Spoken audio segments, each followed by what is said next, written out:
state, our news, our home. The things that matter most happen right in our own backyard.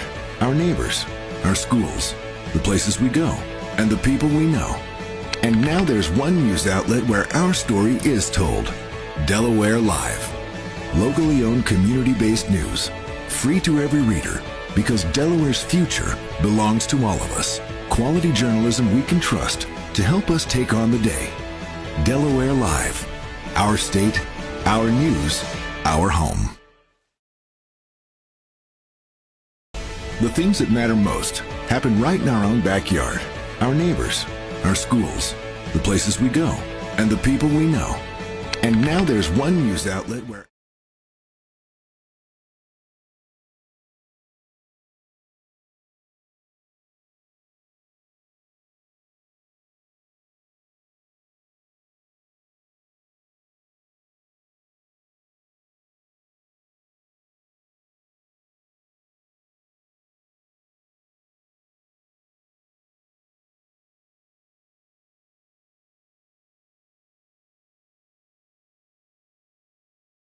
Red Lion won last year's game by a point, 14-13.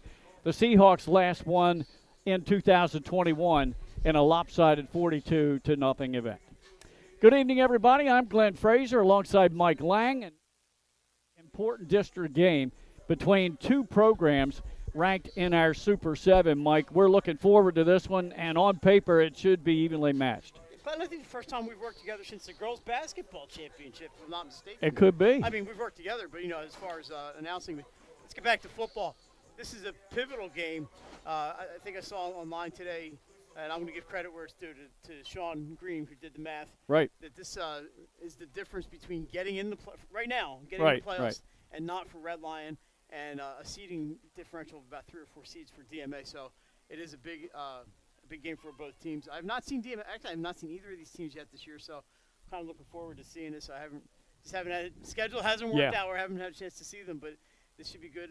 Ken Anderson always has Red Lion ready to go. They tend to have a lot of turnover on their roster, and they just reload there. And DMA again, another team with a lot of new faces, anchored by the big guy Kale Denigris. So Kale's always there. So it should be interesting to see. We get the band here. This is going to be a good one. Red Lion comes in. They do have a win in district play. This will be the first district game for DMA. How important is this game? Well, Caravel head coach John Reed is right down below us in the stands. We're going to talk to him at halftime, have him come on. Of course, he still has to face both of these two teams. And I think when you take a look at the district that they're in District 1, Mike, those are the top 3 teams, Caravel, DMA, and Red Lion. So these two right now are jockeying for that number 2 spot. Yeah, and of course, I think the top the division, or each division winner, they get the top seeds, I believe. So you're looking at if you win the division, you're guaranteed a 1, 2, or 3 seed, and if you finish second, even by a game, your minimum 4 seed. That's the last home game of the playoffs. So you're looking for one of these teams, possibly the difference between a road playoff start and a home playoff start. So, like I said, there's still a lot of time to go, 4 or 5 weeks, and a lot of math will change in that time. But it's a good time for these teams to see each other and see what they've got. And then I'm sure the coaches have watched video and gone to games, but it's a little different when you're actually on the field getting the play and see the speed up close and the arms and the tackling and all that, everything that goes into a football game. Like you, this is the first time I've seen both of these teams live. I've seen them on tape. As a matter of fact, Benny Mitchell and our Southern crew did the Lake Forest Red Lion game earlier in the season. All right now let's take a look at our players to watch for the ball game tonight, and we will begin with the visiting team, the Red Lion Christian Academy Lions, and it all begins really for them with number 4, Evan Buttinger. At 6'5", 200, he's getting looks from many college programs. Coach Anderson told me he has all the ability in the world. They're going to need him to be the field general in the game tonight. He's a guy we've been watching since his freshman year. He's been a starter at Red Lion. This is his 3rd year. He's got a cannon for an arm, and he wasn't 6'5". He said 41 to 61. I would have thought he would have thrown more this year. Yeah. For almost 700 yards, 7 touchdowns, just 3 But this is a kid we've been watching for a couple years, and like I said, he was not 6'5" Yeah. first time we saw No. him. And Evan has become he's not just a freshman, phenom anymore. He's a young man who's going places, and I'm excited to watch him play.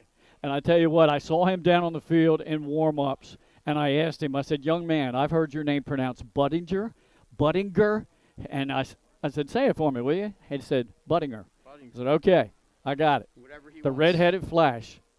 And he's a special one, and can't wait to see him tonight. Okay, who else to look for Red Lion? How about number 0, running back Makai Corbin? Just a sophomore. He has good size. He's a power back with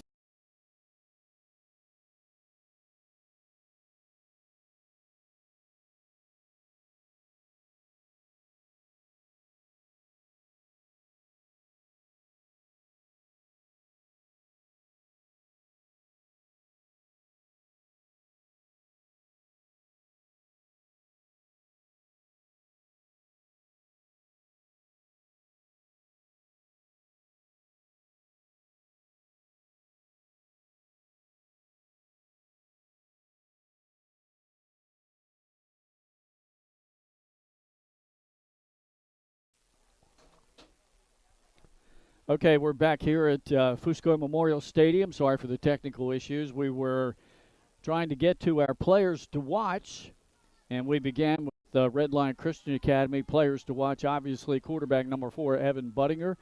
At 6'5", 200, he's getting looks for many college programs. Coach Anderson says he has all the ability in the world. He needs him to be the field general and really take charge in the game tonight. Also, running back number 0, Makai Corbin. Good size, and he's a power back with speed. Coach Anderson says one of the best he's ever coached, just a sophomore. And then also the wide receiver, the junior, Raheem Spencer Jr., number 14, leads the team in receiving yards, and he is their go-to receiver. For the home team, DMA players to watch, number 2, Isaiah Muhammad, 311 yards rushing and 2 scores behind an experienced offensive line. Also, player to watch, number 77, Cale DeNegris, two-way lineman, leads the D-line with 14 tackles and 4 for loss, plus he starts as tackle on offense. And then their quarterback, number 14, Ethan Brantley, who also plays linebacker. He's passed for 341 yards and 3 touchdowns, plus he has 118 yards rushing and 2 more scores. He has recorded 19 tackles from his linebacker position. We're going to step aside for the national anthem, and when we come back, we'll have a moment of silence as well. And we'll tell you all about that when we come back here on Delaware Live, powered by 302 Sports.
All right, welcome back to Fusco Field. Mike Lang, Glenn Frazier, and just a little moment of silence there for a good friend of ours at 302 Sports, Brian Radisevich. Brian, a PA announcer and do everything guy down at St. Mark's High School, died unexpectedly last Monday, shortly after the Phillies' last postseason win, which he was out watching, and changed his social media profiles to reflect the Phillies win. Unfortunately, Brian had a heart attack later that night or the next morning and did not survive. And Yes. We're thinking of you, buddy, and it's not going to be the same around St. Mark's or around Delaware high school sports without you. Good dude. I'm not taking his number off my phone, by the way.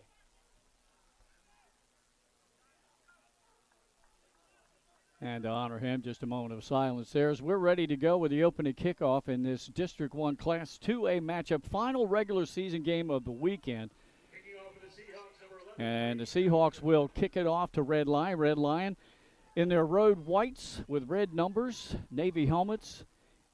And they got that little comb on there like the Blue Hens and Princeton Tigers and Michigan Wolverines.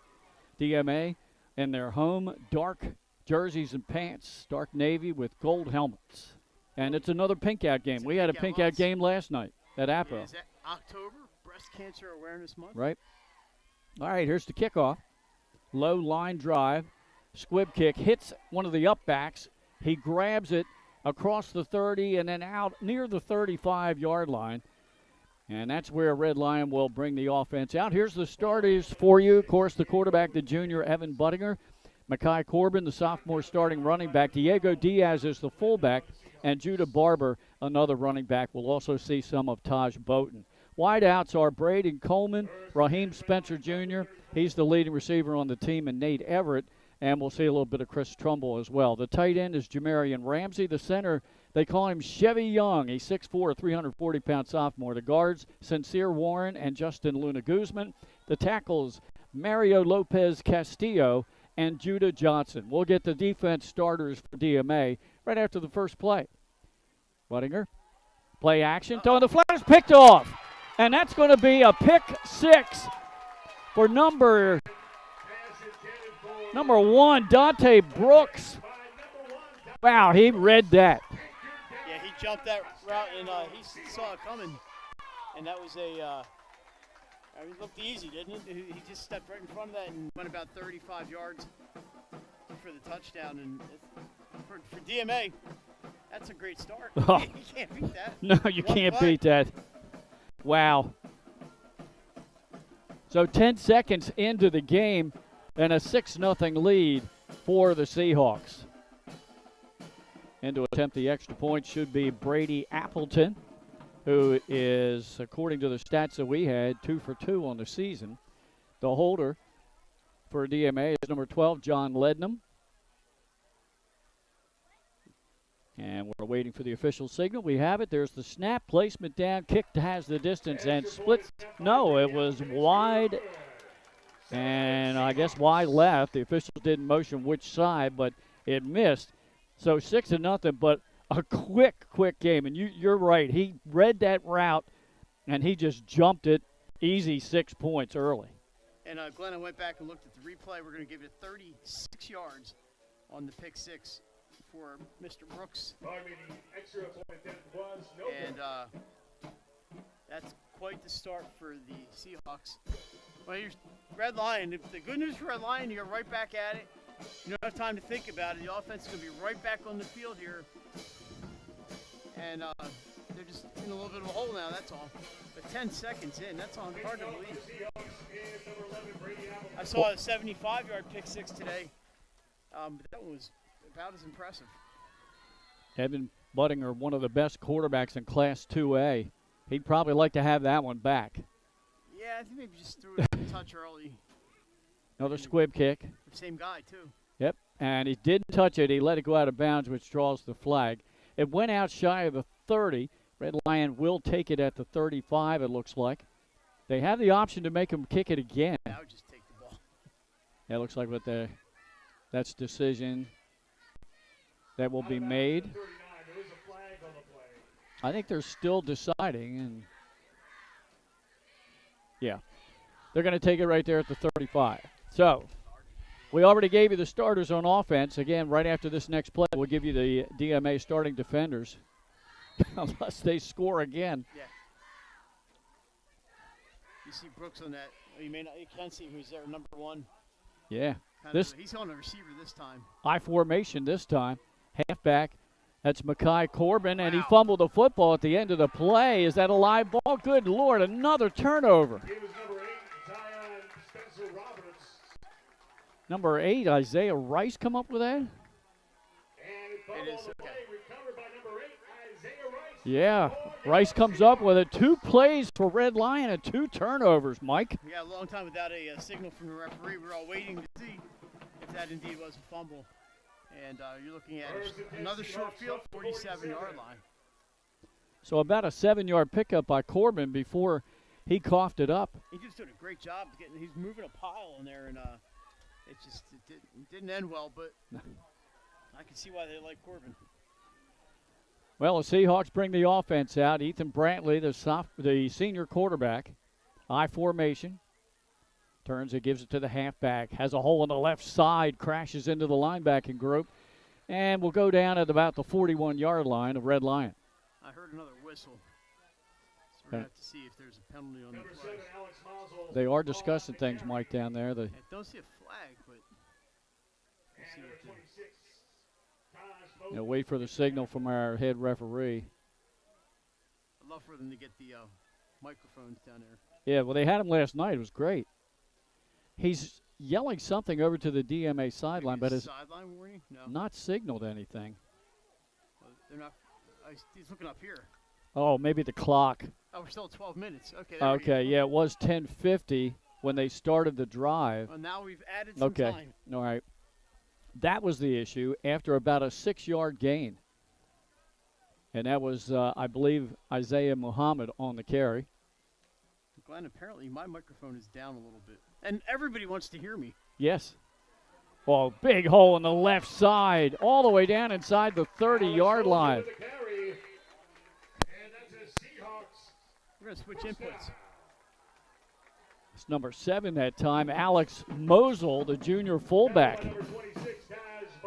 All right, we switched inputs here, Glenn. Maybe that'll help us out here in the audio. Okay. Jay and I had that problem a couple weeks ago. It's about a 12-yard pickup by Mosel, the fullback. And right now, DMA, and again, I guess we have clock issues. All right, so let's set the rest of the starting offense for DMA. Muhammad and Mosel in the backfield. We'll also see some of Chris Keller, along with the quarterback, Ethan Brantley. The wideouts are DeVar Rice-Jackson and John Lednam. Tight end is Braden Graham. Tackles are Cale DeNegris, Clay Huverson. Dane DePaulo is the guard, one guard, along with Stephen Vance. In the center is Gavin Scott. Starting D for Red Lion, Myer Elliott. In the middle of that line, Chevy Young, Justin Luna. We'll also see Chris Trumbull and Judah Johnson along the front. Corbin, Barber, Diaz, and Warren are the linebackers. The corners, Roberts, Coleman, and we'll see Wayne Robinson some as well. And the safety is Taj Bowden. All right, 1st and 10 play for DMA early in this first quarter of action. Direct snap to the quarterback, and he takes it out of the down to the 29. and crossed inside the 25 down to the 24-yard line. They're running behind. Why wouldn't you? Cale DeNegris, number 77. Yeah. And he's a large young man, and he created quite a hole there. Cale's a individual wrestling team champ too. DMA, I believe, won last year. He's quite an athlete. Brantley picked up 5 yards, calling his own number there. 2nd down and 5 at the 24. Left side again. That's Isaiah Muhammad again. This time he ran into a couple of defenders who pushed him back. Corbin leading the way. Give is number 2, Isaiah Muhammad. Tackle made by number 5, Judah. Looks like they're going to give him forward progress for a couple of yards, Mike. Yeah, I was fooled on that play. I thought the quarterback kept it. Actually, that was not the case. They ran left again, but that time, good job by Red Line to sniff it out. And sets up, a 3rd and 3-ish, it looks like. Yeah.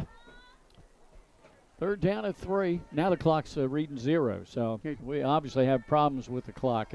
Official time's always kept on the field. At least the horn didn't go off. Yeah. DeVar Rice-Jackson split to the top of your screen. Quarterback rolls to the far side of the field. He's being chased, and he gets rid of it at the last second. Jump ball, what a catch made! Breaking a tackle and down inside the 5-yard line. DeVar Rice-Jackson, leading receiver on the team. And I tell you, pressure was coming from Chris Trumbull. Yeah, he did a great job running away from trouble there. and then fired it down to about the 5-yard line. They're down at the 4 now. Referees are keeping the It's going to be first and goal at the 4. We are looking to resolve this problem shortly. That was a pickup of about 15 yards. Here we go with the I formation, quarterback under center. Brantley turns, second back through. That's the fullback, and he just came up shy of the goal line. Mosley on the carry. Mosley with the carry. Sorry, Glenn, I got things going on here. My microphone, the clock. Just want to let people know the clock in the stadium's not working. Yeah. We're doing our best on our clock on our screen. Okay. It may not be exactly. Yeah, and everything correct. got real loud all of a sudden. Yeah. I don't know whether that's our equipment or not. Wait, I'll have to go back to this one. This is. All right. So it'll be second and goal from the 1. There's a nice tight sideline shot view for you from Nick Halliday. Up the middle again. Good stop, but it got enough of a push to get into the end zone. And that's the fullback, Mosley, for the touchdown. A good job by DMA picking that touchdown up there. As I'm pushing buttons and doing things over here. Thank God we got Glenn to watch the game for a second.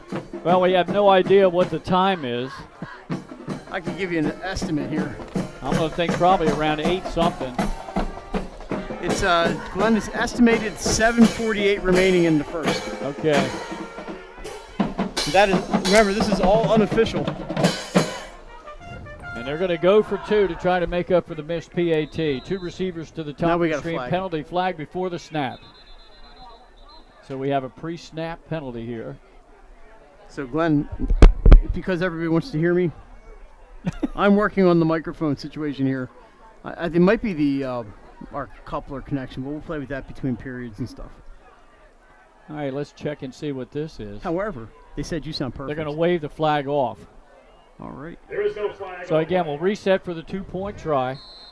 Quarterback Brantley in the backfield, along with Mosley.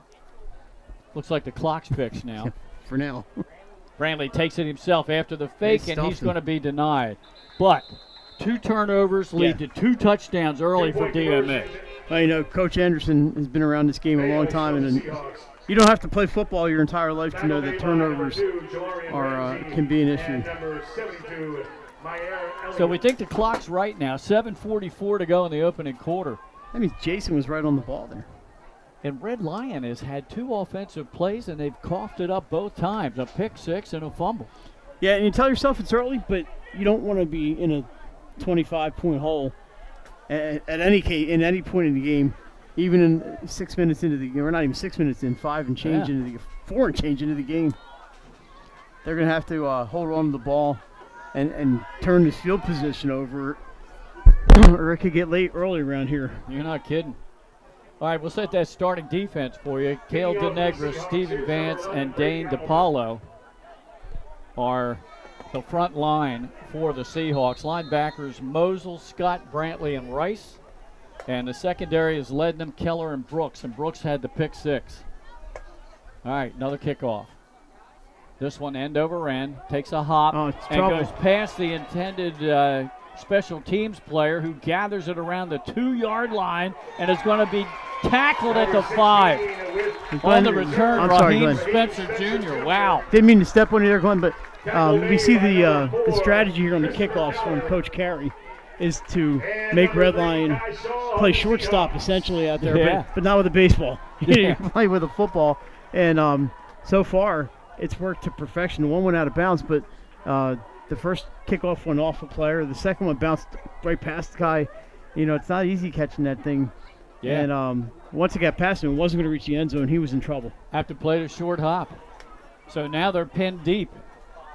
First and 10 from the 5. And it looks like they had too many players in the huddle. 2 are retreating to the sideline. That's one way to try to get back into it quick. All right, so they're going to go with a tight I formation, double tight ends. Second back through, out across the 5 to maybe the 7-yard line. And a little extracurricular, but officials just say, you know, make sure we blew the play dead. Yeah, nothing real bad over there. That was Diego Diaz on the carry, his first of the game. And he picked up, like we Corbin, said, number 0 on the a carry. couple. It'll be second and 8. 14, Ethan Brantley with the tackle. And Glenn, I'm so happy to be back here, team. It's a great facility Oh, out it here. is. Yeah. In fact, we'll be here Wednesday night for the flag football Oh, okay. championships. Jason, Nick, and I will be in the house, as they say. So it should be a good time. This is a great facility.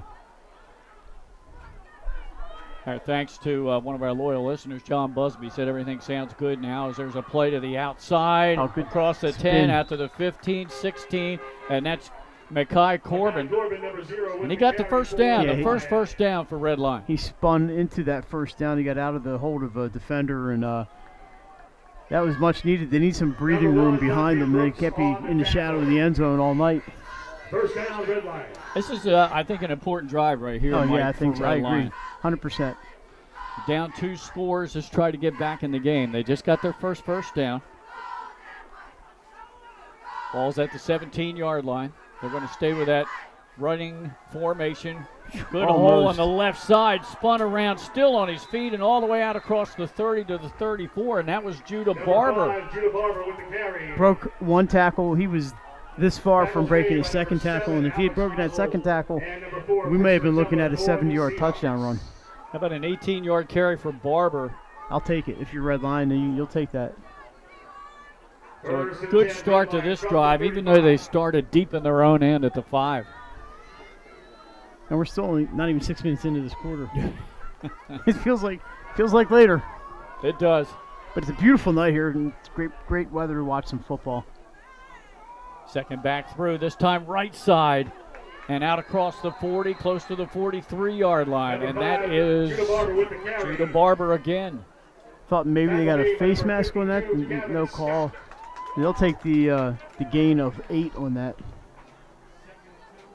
Yeah, 2 carries, 26 yards for Judah Barber. I mean, now if you get past that turnover bug, you're going to get an opportunity to see what these guys can do. We know that this team can play. You know, they got some weapons, and once they get them loose and have some room to work, maybe you'll see with Barber and Everett and those other guys.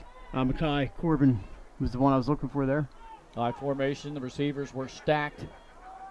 And it's number 26 this time. Breaks down to the sideline. He's into DMA territory and tackled near the 25-yard line. That was Taj Bowden. Bowden did a great job. He had guys behind him swatting at that football, and he was able to hang on to it and then carried a couple guys to the 25.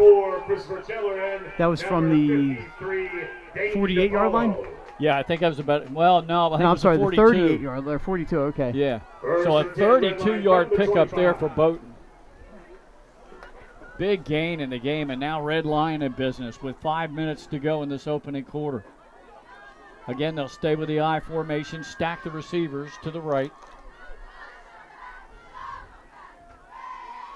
Man in motion to the top of your screen. Pitch out. They'll go sweep to the far side of Bowden. He crashes right into big number 52. Number 26. But I thought Bowden did a good job. He saw the defender there and turned inside and got a few more yards than he would have, I think, by making that quick turn to the inside. 3 yards is better than 1, and I think he picked up a couple extra doing that. Gavin Scott was the defender in on the stop. Good tackle there. As Red Lion getting close to the red zone. Everybody checks the sideline to see if the play changed. And again, they go tight end, 2 wide out, stacked to the right, I formation. Give it to the first back through this time. Shakes off one defender and got just inside the 20 to the 19. Number 6, Diego And that was Diaz Diego with the carry Diaz. for Red Lion. And it looks like they're running away from Keldon Igris, trying to stay. There's a little bit more room in that line. Kale's lined up on the right side defensively, which is the side they went to. I thought he was over here. Yeah, they do some flipping, him and DiPaolo. Red Lion. So third and 4? Yeah, 3rd and 4 from the 19-yard line. Did we see Budinger maybe get the arm going here? I don't know. Let's see. Sends a man in motion to the near side. Nope. Fakes it to the first back, goes for the second back. There's a big hole. That's Makai Corbin. Pushes the pile. There's a flag at the end of the play. He got down inside the 10 to the 7, but let's check the flag. That's usually not holding territory, but we'll see. Yeah, that might be territory of face mask. He carried another 4 or 5 guys with him for a couple of yards. There is a flag on the play. Well, let's see. They're getting together to. It looks like they're going to be going toward the goal line. It's a personal foul face mask. I thought that might have been the case. So he was down at the 7? They're down to about the 3 or 4 yard line. Yeah, half the distance. Glenn, this monitor, this is a great idea. I can actually see where the ball is spotted. I know, right? You get down where it's dark in that end zone. I do like the lighting here, though. Yeah, it's not bad. Yeah. It looks great on TV, by the way. First and goal at the 4. They're going to call it the 4 officially. It's about the 3.5 yard line. I know we all like watching it live, but sometimes you just can't see. You know you can't. You're blocked out. Ooh, nice catch. Wildcat. Snap. Oh, good defensive play. Snap by 0. Yeah, that was Makai Corbin, Gavin Scott, and Dante Brooks. Yeah, Brooks was down from behind. Corbin did a good job catching that ball. Yeah, it was a high snap. And they took a loss out to the 5. Now here's where you might see quarterback Buttinger start to air it out a little. Let's take a look. Second down and goal at the 5 yard line. So they have Diaz as the fullback, Barber as the running back behind him in the I formation. Barber gets it. Crashes over one player. Are they going to mark him in or just he's down. shy? He's just short. Yeah. He got spun around. He tried to dive in, and he goes right down at the goal line. I think you'll see Corbin on this play. To the 1 yard line. I like what I've seen from Barber so far, though. Yeah. I mean, he's a bruising big dude. And he's got 3 touchdowns this year, almost 400 yards rushing. So 3rd and goal. Good compliment to Corbin, who has over 460 yards on the ground. yeah, pretty balanced. A pretty balanced offensive attack here. All right, big 3rd down and goal. Ball probably at the half yard line. And again, I bet you Big Kale's right in that middle of that line somewhere. Quarterback takes it himself, in. I tries to believe push he's the in. pile, waiting for a call. You see the big tush push from behind, but it may have been after the whistle. Initially, he was stood up right at the goal line and didn't get in. Well, the one referee standing on the goal line. It looks like it's going to be Buttinger's in. They're going to give him the touchdown. touch. So never mind. Yeah. A nice long drive for Red Lion. A 95-yard drive. It was Mostly on the ground. It was really impressive. Couple of big chunk plays, but they did a great job at the line of scrimmage and those running. I'm really impressed with Corbin and Barber and Bowden, all 3 of them moving tacklers, and they've done a great job. And like we said, it gets late early if you don't score, and now they're in position to cut it to 5, unless they go for the. I would imagine they're going to kick here. They are. Oh, no. I think they're going to go for 2. That looks like they're going for 2. They are. They're going to go for 2. The full house backfield looks like a wildcat. All right. It's a wildcat. He stood up. He's not going to make it. So neither team has been able to convert after a score. But what was an early lead of 12-0 by DMA, a good long 95-yard drive by Red Lion to get back in the game, Mike. Immediately by number 1, Dante Brooks. Yeah, good job there. Now they have a chance to kick off. And we'll see if they just do the traditional kickoff or maybe they try skidding it on this turf.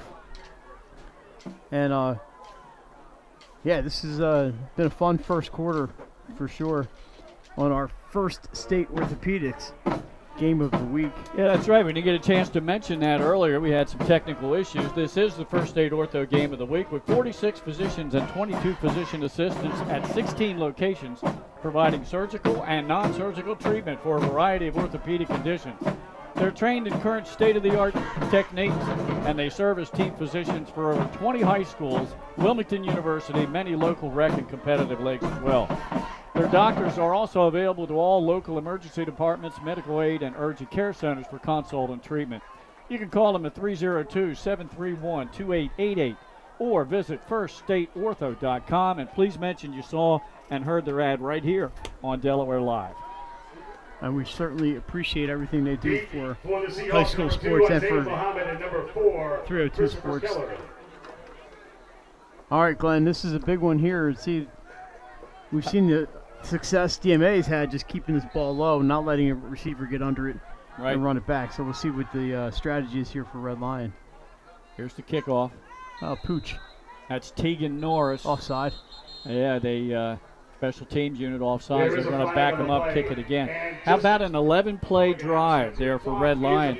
The biggest play was a 32-yard run by Taj Bowden. And Taj Bowden, coach told me, this is only his second game. He had to sit out the transfer 30-day rule.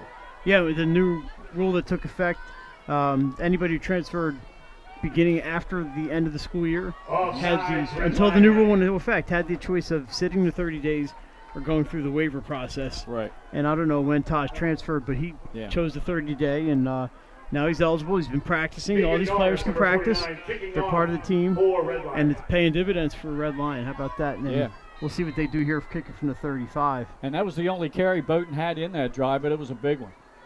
Tegan Norris again, right down the middle of the field. It's bouncing around, be taken out at the 33-yard line up to the 40, 45, and just shy of midfield. Good return, good field position for DMA. I think it was Dante Brooks, our pick sixer. It was Brooks who got the return. And sometimes you get the bounce. That hopped right into his bread basket there and made it a little bit easier for him to return. So from their own 48-yard line, the DMA Seahawks with 67 seconds to go here in this opening quarter. We'll get the offense out on the field. Ethan Brantley and company. I haven't seen too much passing, but the one pass the DMA had was a beautiful throw. It's a great catch. And by Brantley, and to see if they go to the air. And there's another pre-snap whistle. Yeah, it was a great timeout. I think they called a timeout. Yeah, Red Lion did. That'll be the first timeout taken. I only knew that because I saw coaches running onto the field. Didn't like the defensive scheme they had out there. Yeah, DeVar Rice-Jackson has the only reception in the game. And that was that jumping, leaping catch that he had, athletic. Yeah, and set him up for touchdown number 2. Off of a turnover. So, Glenn, only 3 games today. How about that? We'll get you the scores later, but only 3 games today. It is, Yom Kippur is, right. I'm not Jewish. I think it comes to an end at sundown, right? So a lot of the teams that play Saturday morning played on Thursday or Friday afternoon instead. And, we had several games on Thursday. Yep, I was at 2 of them. I went to see Archmere and Mount Pleasant, and then because I can't get enough, I went out to watch Indian River and Brandywine, and it was cold out, but I stuck it out, and IR went home with the win. But we'll get you a full scoreboard as we go on tonight. But a light Saturday on the football field. Yeah, only 3 games. One early this morning, one at noon, and this one here. Brantley turns. Nice play. Good play by number 7, Chris Drumble. He fought off his block and made the stop. And I think he had some room. I think it was number 4. Was that running? And it was Keller. Keller had some room had he gotten through, but Trumbull grabbed and he wasn't letting go. And they're going to count it as about a 3-yard loss. So that's maybe Red Lion just took a little time to warm up here, and they're in a hole, but they're fighting their way back. Well, you have to say the timeout taken by the coaching staff paid off dividends. Absolutely, they saw something obviously. Under 25 seconds to go in the quarter, clock running. Quarterback Brantley rolls top of your screen. He's still being chased. Now he just runs out of bounds. And he's bumped out of bounds, and that's going to draw a penalty. It's going to be offsetting penalties here then. You have another one down here. Yeah, he was, I think it's offsetting. He was 2 steps out of bounds. Didn't get hit real hard, but you just can't. No. Got to be disciplined. That was definitely out of bounds, and he got bumped. So he gained looked like it's about 5 yards. I guess he got back the yards they lost. Judah Johnson on the blitz there, and he was chasing Brantley down, him and a couple of his teammates. And Brantley did a good job to get some positive yards out of it before he went out of bounds. But we'll see what the first penalty was here. Yeah, we're assuming offensive, but we're not sure. Here's our referee, John Patterson, with the call. He turns and says something to the Red Lion sideline. All of this with just under 13 seconds to go in the quarter. And we got a hold on the offense, I'm sure. Yeah, hold on the offense. So it looks like they're going to take both penalties and mark the yardage off. Yeah, so that stepped off back to the Seahawk 35, and now the late hit. So it's going to be a net of 5 yards here for DMA, but they're going to get to play the down over again. So they'll have it in midfield. So they went from 2nd and 13 essentially to 2nd and 8. Yeah. All right. And because of where that foul occurred, it was behind the line. Previous years would have been a spot foul. Right. This year, behind the line, they mark it from the line of scrimmage. So you don't effectively have an 18-yard It's a good holding change. penalty. Yeah. I like the change. They are not offsetting penalties. All right, so here we go. This, barring a penalty, should be the last play of this opening quarter. I guess because that's a dead ball foul out of bounds, so they're not offsetting, Yeah. as the PA announcer informed me. But yeah, this should be the last play. 2 wideouts to the bottom of your screen. Looks like a blitz is coming. Oh, a pitch out and a sweep near side. Slows down. Ankle tackle made. Good tackle made by number 2 for Red Lion. That's Jamarian Ramsey. And that will bring us to the end of the first quarter. Mike, 12-6 is our score. And we'll be back for second quarter action right after this. Your home, your community. It's not just where you live, it's where you belong. At Dover Federal Credit Union, we understand what it means to be local. We started here, and we're not going anywhere. We're as local as it gets, and we like it that way. We're not just a financial institution, we are the local credit union that you can trust. Local people, local decisions. Dover Federal Credit Union. Your home, your community. It's not just where you live, it's where you belong. At Dover Federal Credit Union, we understand what it means to be local. We started here, and we're not going anywhere. We're as local as it gets, and we like it that way. We're not just a financial institution, we are the local credit union that you can trust. Local people, local decisions. Dover Federal Credit Union. Your home, your community. It's not just where you live, it's where you belong. At Dover Federal Credit Union, Back here for the second quarter of action, Glenn Frazier alongside Mike Lang. Jason Winchell producing. Up on top with the camera is Hollywood, Chris Widener. And then down on the field getting us all these nice close-ups, Nick Halliday with our field camera. Chris had a chicken sandwich when I came in here, and I had fast food burger on the way down, man. He was going down to concession stand, Mike, to get hot dogs, and he came back up and he was tickled that he found Chick-fil-A sandwiches down there instead of hot dogs. I'm sure it cost him a little more than the hot dog, but yeah, it's a good sandwich. All right, getting ready for second quarter action here. Seahawks from the 48. Waiting for everybody to get set, chain gang and everybody. So coming up, 3rd down and 6 for the Seahawks. Chris does a great job, by the way. We're happy to have him on the crew. Brantley back to pass, trying to set up the screen to the he far gets side. all Good kinds catch. It's Keller down the sidelines of the 30, 25. Fumble the football. DMA's right there at the 15. And now all the way down close to the 6-yard line. Recovering the fumble was Mosel. Keller took a pop on that sideline. There's a late flag at the end of the play. Yeah, a little extracurriculars. And another flag. Picked up by number 7, Alex Mosel. DMA's clapping here, so we'll see what that doesn't mean anything, but we'll see. Two separate flags came out, but what a hit down on that left sideline. And yeah. It was a Johnny on the spot for DMA. They had 2 players down there ready for the loose ball. So the pass play to Keller from the 48 down to about the 20. Keller's limping off the field, by the way. So 28 yards on the pass, and then the fumble and the recovery by Mosel. Now I just have to wait to see what happens. So Keller's coming out. He's going to go see the trainer. Now hopefully the young man's okay. He did take a hit. They're moving it toward the goal, so. Yeah, half the distance. For now. And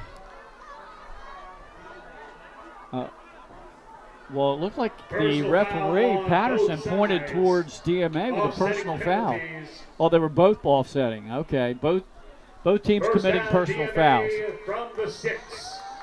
So 1st and goal at the 7-yard line. Well, it was a fortunate fumble for Oh, yeah. DMA. There were two DMA players down there. They were the only ones that were going to recover that. And the screen pass was set up perfect. They Oh, let yeah. everybody, the whole house came, and Yeah. Keller was all by himself. That was a nicely called and well-executed play. Brantley in the backfield, Mosel to his left. He takes it himself behind Mosel. And he got just inside the 5-yard line. He'll pick up 2. The red line's got to be careful. I know that was kind of one motion there, but you go tackling the quarterback after the whistle, and this is what happens. It looks like it's getting a little chippy out there tonight, Mike. Judah Johnson, number 56. I don't think they mean anything. It's just, they're playing through all the way. Now we got official timeout. I don't know what all that was about. Pick up a 2 on the play. Second and goal. It's going to be second and goal from the 5. Unless looks like he's getting the captains together here. I think so. And they want to take care of this right away. Yeah, So that's what it is. Yeah. Last night we had a 3A game up in Middletown. We had Appo and St. Mark's. Hardly any penalties at all in that game. I'm going to credit both teams for playing a clean game. Yeah, it got out of hand early score-wise. The score, yeah. But sometimes that leads to frustration. But I think the teams just realized, let's just get out of here with everybody healthy. Well, I was keeping some and stats. We'll play again next week. I only saw 4, maybe 5 penalties total in that first half. And I don't remember a penalty at all in the second half. The second half was pretty quick. If you blinked, you missed it. Yeah. All right, here we go after that timeout. Official, the head referee, John Patterson, bringing both captains together. Second and goal from the 5. Brantley under center. Gives it to Mosel. Nice Hit in the play. backfield. He's going to lose yardage. Looked like Number 5. Makai Corbin and Judah Barber both were right there, the linebackers. Tackles made by number There's a loss They of did the a yard. great job. Yeah, sorry, they did a great job there, sniffing that out and hanging on. Loss of 1 to play. Third and goal. From Now the third and 6. goal outside the 5, back at the 6. Who was running that play? Was that? I think it was the quarterback. He ran Okay, so behind Brantley. Mosel. Yeah, Brantley did keep. Yeah.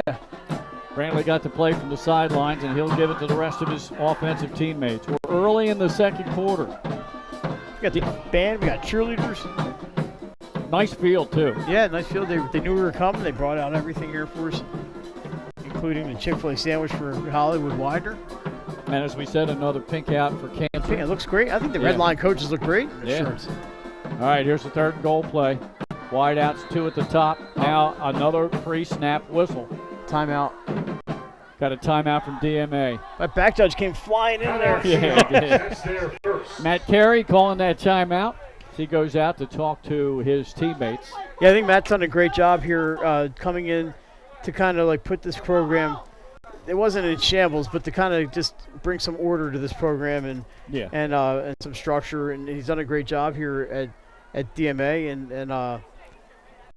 actually, I talked to a couple of the volleyball players preseason. We asked them to name a teacher that inspires them, and 2 volleyball players said Mr. Carey, our phys ed teacher. So he's obviously having an effect on not just the football players here, but the rest of the student body at DMA. And good for him. Yeah, Matt's a good dude, and he's doing a great job. DMA, always competitive. I brought up the game last night. I apologized to him privately last night. I want to apologize to him personally. A very exuberant and talented all-state linebacker for Appoquinimink. Omari Cofield was our defensive player of the game. When I interviewed him, I don't know how I did it, but I didn't call him Cofield. And I apologized to him. He is really a great young man with a lot of character and a lot of heart. There's the handoff. Good defense again. They tried to go with a sweep, Mike, and he got buried in the back. Right there. And again, we're going after the whistle here. Referees are going to, as long as it doesn't get dirty, I think they'll be okay. By the way, Glenn, he said, Amari said you're invited to the house for Thanksgiving dinner. All right. Along with John and Marty. I heard John they're and Marty, going to Thanksgiving somewhere. They're going to the Von Brandts. Marty said, come on over. He's going to take us all out to Cosmos right up the street. Yeah. He could come over here and been on our halftime. He could have walked They're going over. to try a field goal here after the 2-yard loss. Yeah, it's about 25-yarder. Yep, they're going to spot it at the 15. Oh, it's a fake. And the kicker's taking it himself, trying to get the edge. Oh! Wow, what a hit right at the sideline. He did not get in. He may have got knocked out. That might have been Corbin, Makai Corbin. You saw Red Lion closing there, Glenn? That was Brady Appleton, the kicker, who was trying to get in the end zone, and he got bumped out at the 3. He bounced right up, but Oh. boy, did he take a hit. You can see the Red Lion defensive backfield closing in there. And, you know, he looked at it, he said, boy, he's got a lot of room to run. They closed that gap in a hurry and got to him at the 3. But a deep field here for Red Lion again. Well, yeah, they just converted a 95-yard drive in 11 plays, and that was a really big stop by their defense. It was first and goal at the 7. The closest as DMA got was the 5. I give Appleton credit because he popped right up, and I thought for sure he'll be feeling that in the morning. Yeah, he took a real big hit. And again, I think it was Makai Corbin who laid the wood. You got that right. 9:03 to go in the half. Starting from their own 2-yard line. Give right up the middle, and there's your guy there, Cale DeNegris on the stop. They got about 3, though. I think they'll take that. Yeah. And that looks like an injury there. Number 14, Ethan Brantley, the quarterback, slow to get up. That was due to Barber on the carry. It looks like he got out to the 5. They're going to mark him down at the 4. Brantley's limping off the field. Yeah, that's not a good sign. They're starting quarterback. Replaced by Eric Pennington. Number 17 comes in. So only a 2-yard pickup for Barber. 2nd down and 8. That's, you know, some of these quarterbacks play 2 ways, and it's always a risk. High formation again. Barber again, this time right side, found a hole. He turns the edge. It's a foot race. He's out to the 30, the 40, midfield, and then pushed out of bounds just inside DMA territory. What a big play for Red Lion. Dante Brooks chased him down. That's a great job by Brooks. A lot of yards there for Barber. But Brooks did a great job closing. I thought for sure that Barber was going to go 90 yards for a touchdown there, but Dante Brooks chased him down. That's a great play by Dante. They have the ball around midfield. It's going to be 47-yard run there.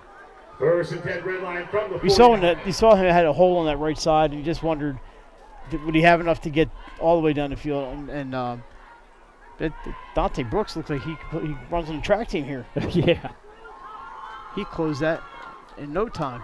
Well, it didn't take long for Red Lion to get out from under the shadow of their own goalpost. Back to pass is Buttinger, not much time. Now he just heaves it. It's a jump ball, and it's in and out of the hands of the intended receiver, Taj Boatman. And a triple coverage. That's tough when Buttinger Eric Pennington. You can see the arm strength as he's kind of moving backwards when he threw that. Maybe it was a good thing that it was a little high. It was definitely off balance when he let it go. Pressure in his face. Yeah. So now we see why they're running the ball. They've been effective running the ball, but he hasn't had much time to throw. Now this is a big group up front here for the Seahawks. All right, they break from the huddle. Again. We talk about Cale, but he's not alone up there. No. Yeah, they've got more in the box now. High formation. 8:12 to go in the half. 2nd and 10 off the right side. And an ankle tackle made on, I believe that was Diaz, number 6 on the carry. Makai Corbin with the carry, tackled by number 77, Cale DeNegris. So they called it Corbin on the carry, according to the PA announcer. Pick up a 5 on the play. He got 5, but you're looking at third and 5.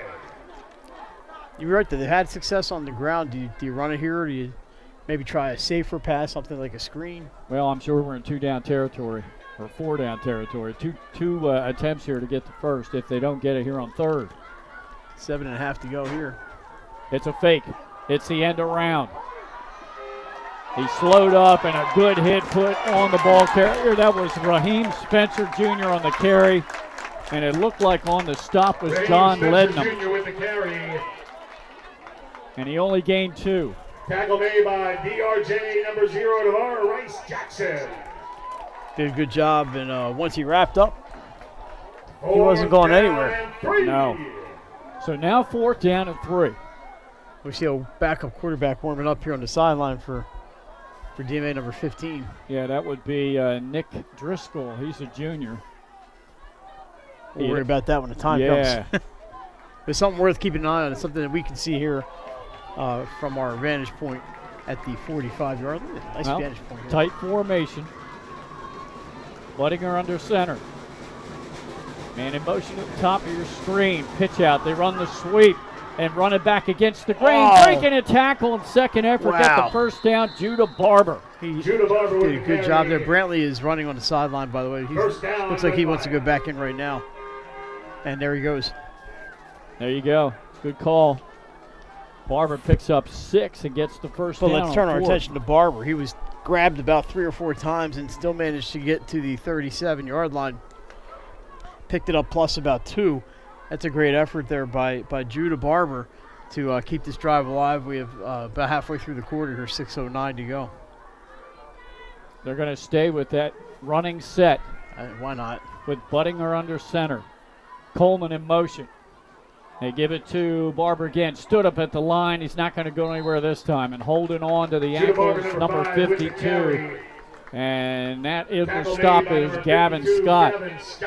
Of the Seahawks. You're thinking maybe they set up a a play action pass here at some point, but if the running game's working, you might as well just stay No with gain it. of the play. 2nd and 10 from the 37.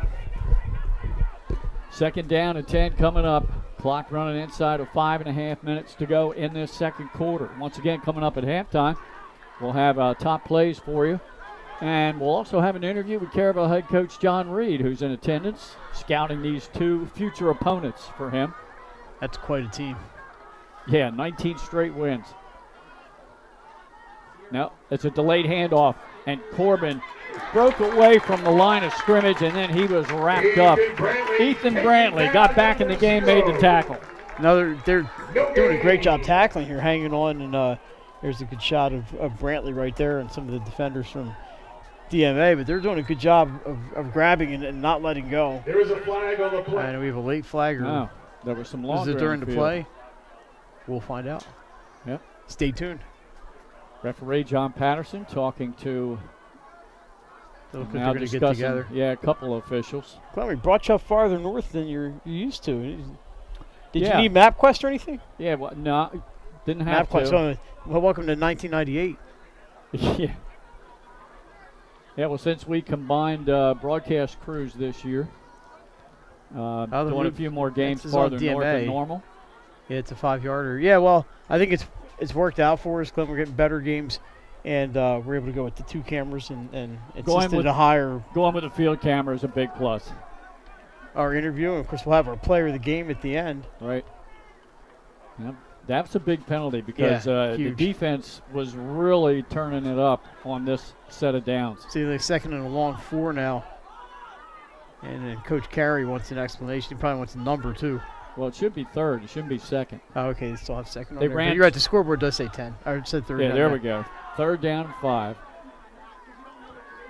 Ball at the 32-yard line of DMA. So you can see the down marker in your screen. That should be a 3. Yeah, it should be. Receivers are stacked tight to the line. Pitch out. They run that sweep again.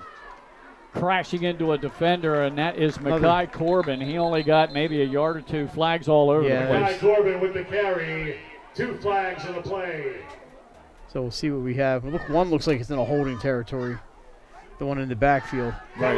Well, one flew from the defensive backfield as well. Yeah. We'll have to check and see what we got. Here's the first hold on the offense, and that might be the only. Yeah, maybe that flag was also for a hold. Red line. And I'm sure head coach Matt Carey will take the penalty yardage here and back up the Lions. So it should be 3rd down again. They have 2nd down now on the scoreboard, but They had 2 runs that were stopped dead at the line, and then they ran the sweep. So I don't. Who knows? I guess we're going to have to go with what they have. So 2nd down and 15 back out across the DMA 41. I'm so confused. And Budinger, who is one of the better passers in Yeah. 2A, only 2 attempts in the ballgame. Play action. He's back to pass. Pump fake. Now he's grabbed. He gets away from that. Sets up. Throws downfield. And just led his receiver a little bit too far. He had him open, but he would have had to throw it perfectly to Trumbull. He did a great job getting out of trouble there. He did. We'll probably see another pass attempt here at 3rd and 15. that DMA line with the size. That's not a small line for Red Lion, but these DMA guys are getting through and putting a lot of pressure on them in the passing game. Yeah, even with play action, they still got in there. So 4:16 on the clock. For Red Lion. 3rd down and 15. So looks like they got trips right. I know one of the guys just went off the field. Never mind. Yeah, split 2 by 2 with Buttinger in the gun. And Taj Bowden behind him. Pump fake. Now he throws it. Leaping attempt made by Coleman, but he can't pull it in, and it's 4th down. And it would have been 9 yards short of a first down. Number 11, Braden Coleman. This gives your punter a little bit of room to work if they punt. They may go for it. This might be 2-down territory for them. Buttinger slowly walking over to his sideline, and they are going to bring in new personnel, so this will be a punt. Maybe that's why he's walking slowly. He wants to run a play. Well, we've already seen DMA's punter Brady Appleton fake a punt on the last drive. Will we see the same out of Tegan Norris? Or is the punter Matt Loverty? Who's back there? Not a lot of room to work with. Number 50, Matthew Laverty. That looks like Sets a punt for Red Lion. looks like Matt Loverty back to punt. Christopher Tiller back deep for DMA. So he's standing on his side of midfield, and now there's a flag before the snap. Glenn, just in the business, we call this a Here's tease. a flag on the play. You may see a special teams play in top place tonight. Oh, that hit. 5-yard penalty on Red Lion, false start. Another 5 yards. They may have done that on purpose just to give him a little more space to kick, but Possibly. But it's been a fun first quarter, or first half rather. We had the points in the hurry there at the beginning. Competitive game as we expected. A lot of ground game. I thought we'd see a little more in the air, maybe in the second half. Right. We'll see. Oh, it's a short snap. So here's the fake. That's a long He's way to got go. a long way to go. And he's not going to get it. It goes down of bounds at the 35-yard line, and on the carry was Judah Barber. Number 5, Judah Barber on The the DMA carry. just looked not fooled at all on that play. Seahawks take over on downs. I mean, that's not the worst play. No. They picked up 10 or 12 yards on that. All right, the Seahawks still have 4 minutes to work with here, already up by a touchdown. So Ethan Brantley walking into the huddle with the play from the sideline. That's good to see him. He looks like he's walking without any trouble here. Yeah, well, he came back and Played on defense, the first yeah. play, he made a stop. From the 34. Kids are pretty tough. Led him. Splits to the top of your screen. DeVar Rice Jackson to the bottom, and now Matt Carey saying, I need a timeout. I believe he has 1 left. Our Red Lion might have already used 2, but I know definitely he used 1. Yeah, they do not have that on the scoreboard here. Jay may have it on our stream, but All right. we're not watching the stream, Glenn, are we? No, well, hey, let's take a look at the scoreboard brought to you by Dover Federal Credit Union, voted an 8-time First State favorite credit union. You can bank with a winner when you choose Dover Federal Credit Union. So today, this morning, you were there. Charters shut out St. Elizabeth's 14-0, and this afternoon it was Salesianum 30-13 over William Penn. Last night, Cesar Rodney fell to Smyrna 44-36, a wild fourth quarter in that one. Middletown got past Hodson 42-20. Dover got their second straight win, 28-26 over St. George's. It was Delmar 14, Lake 7, Sussex Central 41, Cape 27. Laurel 28, Seaford 3, Woodbridge 42-6 over Milford. ECHS gets their first win of the year. Go Hornets. 31-22 over Dickinson. And Caravelle over Del Castle 58-12, 19 straight for head coach John Reed. The Bucks just looking unstoppable right now. By formation, Brantley turns. Second back through, gets the ball, crashes across the 35-yard line and down at the 36, and that's number 2, Mohammed. Tackle made by number 50. Freshman, huh? Yeah, Isaiah Muhammad, 72 freshman by running back. of Red Lion. Leading the team coming into tonight with over 300 yards on the ground. Seahawks from the 36. The name I guess we should get to know. Yes. I'll tell you, both of these teams have a lot of underclassmen.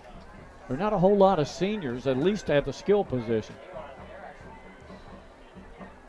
High formation again for the Seahawks. Brantley lost the snap, alertly falls on it, and they'll take a loss back inside the 35. Boy, Trumbull looked like he knew exactly when that snap was coming. He was on that play immediately.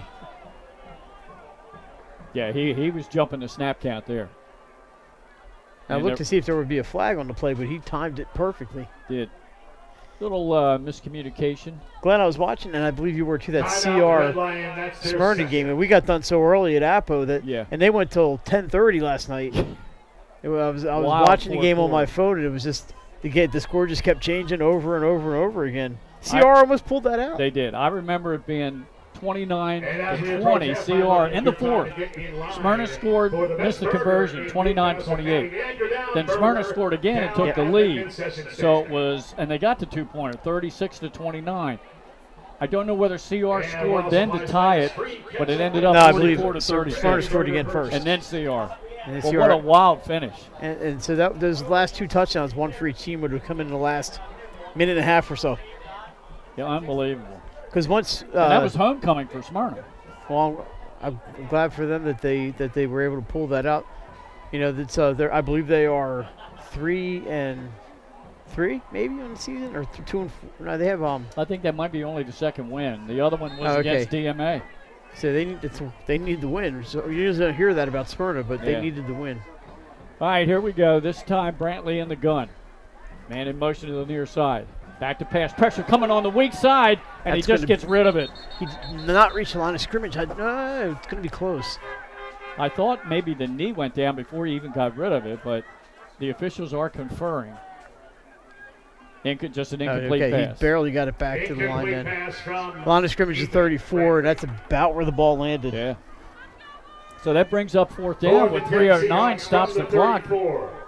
Red Lion getting the ball back. Yeah. They're going to have time. Yeah, that blitz really was key. He was in Brantley's kitchen before Ethan knew what was happening. He did a good job to get away from, I think it was Trumbull, to get away from him and to get that ball back to the line of scrimmage while under pressure. Two receivers back. If this is a punt, we haven't actually had a punt yet. They've all been fakes. We had a couple fakes last night. Nope, there's the left-footed boot. Big bounce right to Taj Bowton, eludes one defender and gets up close to the 38-yard line. So impressed with DMA's tackling tonight. They just, it's like, I know you youngins aren't going to remember this. It's like they have Stickum on their gloves. And once they're grabbing hold of these guys, no matter where it is, pants, shoes, shoulder pads, they're not letting go. 1st and 10 from the 38. All right, just under 3 minutes to work with for Red Lions offense, which has been a lot more effective on the ground than it has been in the air. And we've seen, even though they've gone to the ground all night, we've seen an ability to move the ball quickly on the ground. So they have, I believe they have 2 timeouts. Yeah. So they have 2 timeouts and 2:58 to go. And, 67 yards, 63 yards, doesn't look all that far. So we'll see what they can do against a pretty stout DMA defense. 3 receivers in the route. It just spread out the defense for the running back to take it right up the gut. Corbin on the carry out to the 43-yard line. And they are going to huddle here. And number 53, James Corbin picked up 5 there. 2nd down and 5.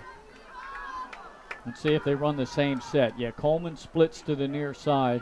Bowton in a slot. And then a receiver to the top of your screen. That's Spencer Jr. Good wide receiver action from Taj Bowton. It gets a block on the edge. 45-40 down the sideline and steps out near the 30-yard line.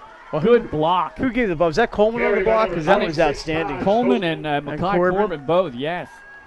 Great block. 1st down, Red Lion. And you could see Bowton just wait for the block just to see which direction they were going to take the guy. And then he went to the outside, was able to step out of bounds. It stops the clock with 2:18. And they're on the 29-yard line we've mentioned. The ground game has been key tonight for the Lions, and they're moving right along. Sophomore Taj Bowton, a transfer in. He's had 2 carries, Mike, unofficially, for 60 yards. That's kind of average I never had. That's a pretty darn good average. Back in my CYO days. All right, 2 receivers to the near side, a wing as well. Buttinger throws far side, looks into the end zone. Oh, what a he had it and dropped it. I almost said what a catch. That was intended for Raheem Spencer Jr. Raheem Spencer Jr. incomplete. Good coverage back there by Chris Keller. Yeah, it was. Spencer comes up a little ginger, and he's going to head to the sideline. So they won't have him in for this play at least. Second 10, red line from the 20. That was a nice throw. I mean, Yeah. the throw was nice. It was under money. Some good defense back there. Buttinger has yet to complete a pass. He's 0 for 6. Well, he did complete a pass, but to the wrong team. 2:10 to go. Second and 10 at the 29. Buttinger in the gun. Brings Coleman in motion. Handoff. Makai Corbin trying to get the edge. He breaks into the how about that? secondary, and Corbin's going to score. Makai Corbin, a great block there from Ramsey. Ramsey sprung him on that. I'm pretty sure that was Jamarian Ramsey who The tight end, yeah. who gave Good him the block he needed. That was a great block. And Glenn, what we say, that was 29 yards for the 29 touchdown? at the 2-minute mark. Good job by Corbin.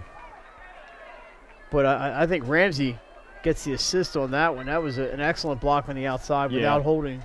Now the all-important conversion. We're tied at 12. Haven't had one of those tonight, have we? No, they're going to try to kick it. They're going to try to kick it. The kicker is Tegan Norris. The long freshman. snapper is J.R. Montgomery. And I'm not sure who that. Okay, the holder is Matt Loverty. Norris for the extra point attempt. So they got the freshman out there. No pressure on you, Mr. Teagan. He missed the first one. Or that was DMA that missed the kick. And that And is it's wide. blocked. It was It low. may have been deflected. Oh, it's good. It got It went through. You're kidding me. Extra point attempt is And good. the other DMA fans do not believe in that. I think it got tipped at the line of It looked, I scrimmage. believe it was hit. I thought it was blocked, and that must have deflected it up just Like- enough to get across the crossbar. All right, I think I've seen enough, Glenn. See ya. Oh, no, Now we're gonna have Wow. you can have Coach Reed come in and explain what he saw in that play. Wow, what a ground attack from Redline. We talked about Buttinger and his arm, Yeah. and it's been a ground game, and this has been a lot of fun to watch. Everybody likes the air attack, you know, the throwing and stuff, but for a running game, you just never know when somebody's going to break it. You know, Corbin there, boating on a couple of them. This has just been fun to watch. And in DMA, they've had their share too. You know, with Keller and a couple of the other guys. I got to tell you, Mike, in the 3A, we have a couple really prolific passing offenses. There's a few. In 2A, it's predominantly running attacks for everybody. Caravel runs the football. Both of these two teams predominantly run the football. I haven't seen Archmere. They predominantly run the They're a football. running team, yes. Right. So, all right, here we go to kickoff. 2 minutes to go in the half. Mount Pleasant can throw a little bit. Tegan Norris, end over end, high. That's going to bounce. Good take, a high bounce, taken in at the 19-yard line, spun around, still on his feet, and all the way out near the 40-yard line. Isaiah Muhammad with the return. And Muhammad did a great job Isaiah spinning Muhammad, out of that, getting out of that tackle. Mount Pleasant can throw. Okay. Their quarterback, and I forget the young man's name, but he can throw a little bit.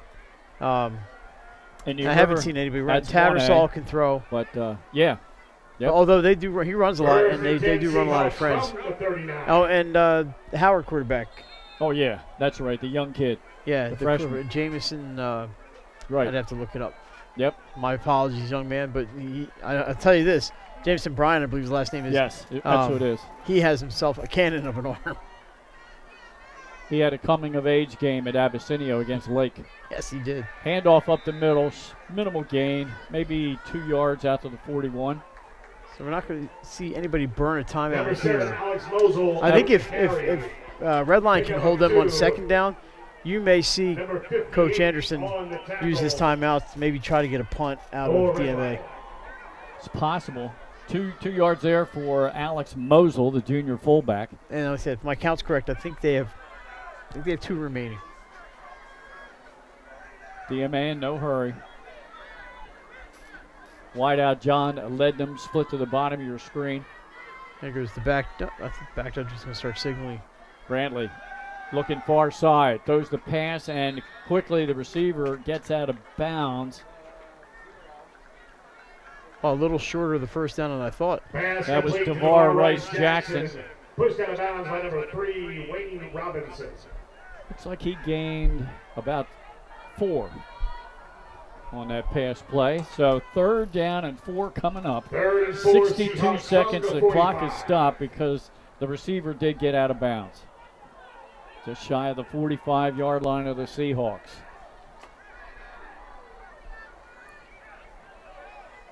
I'm Glenn Frazier.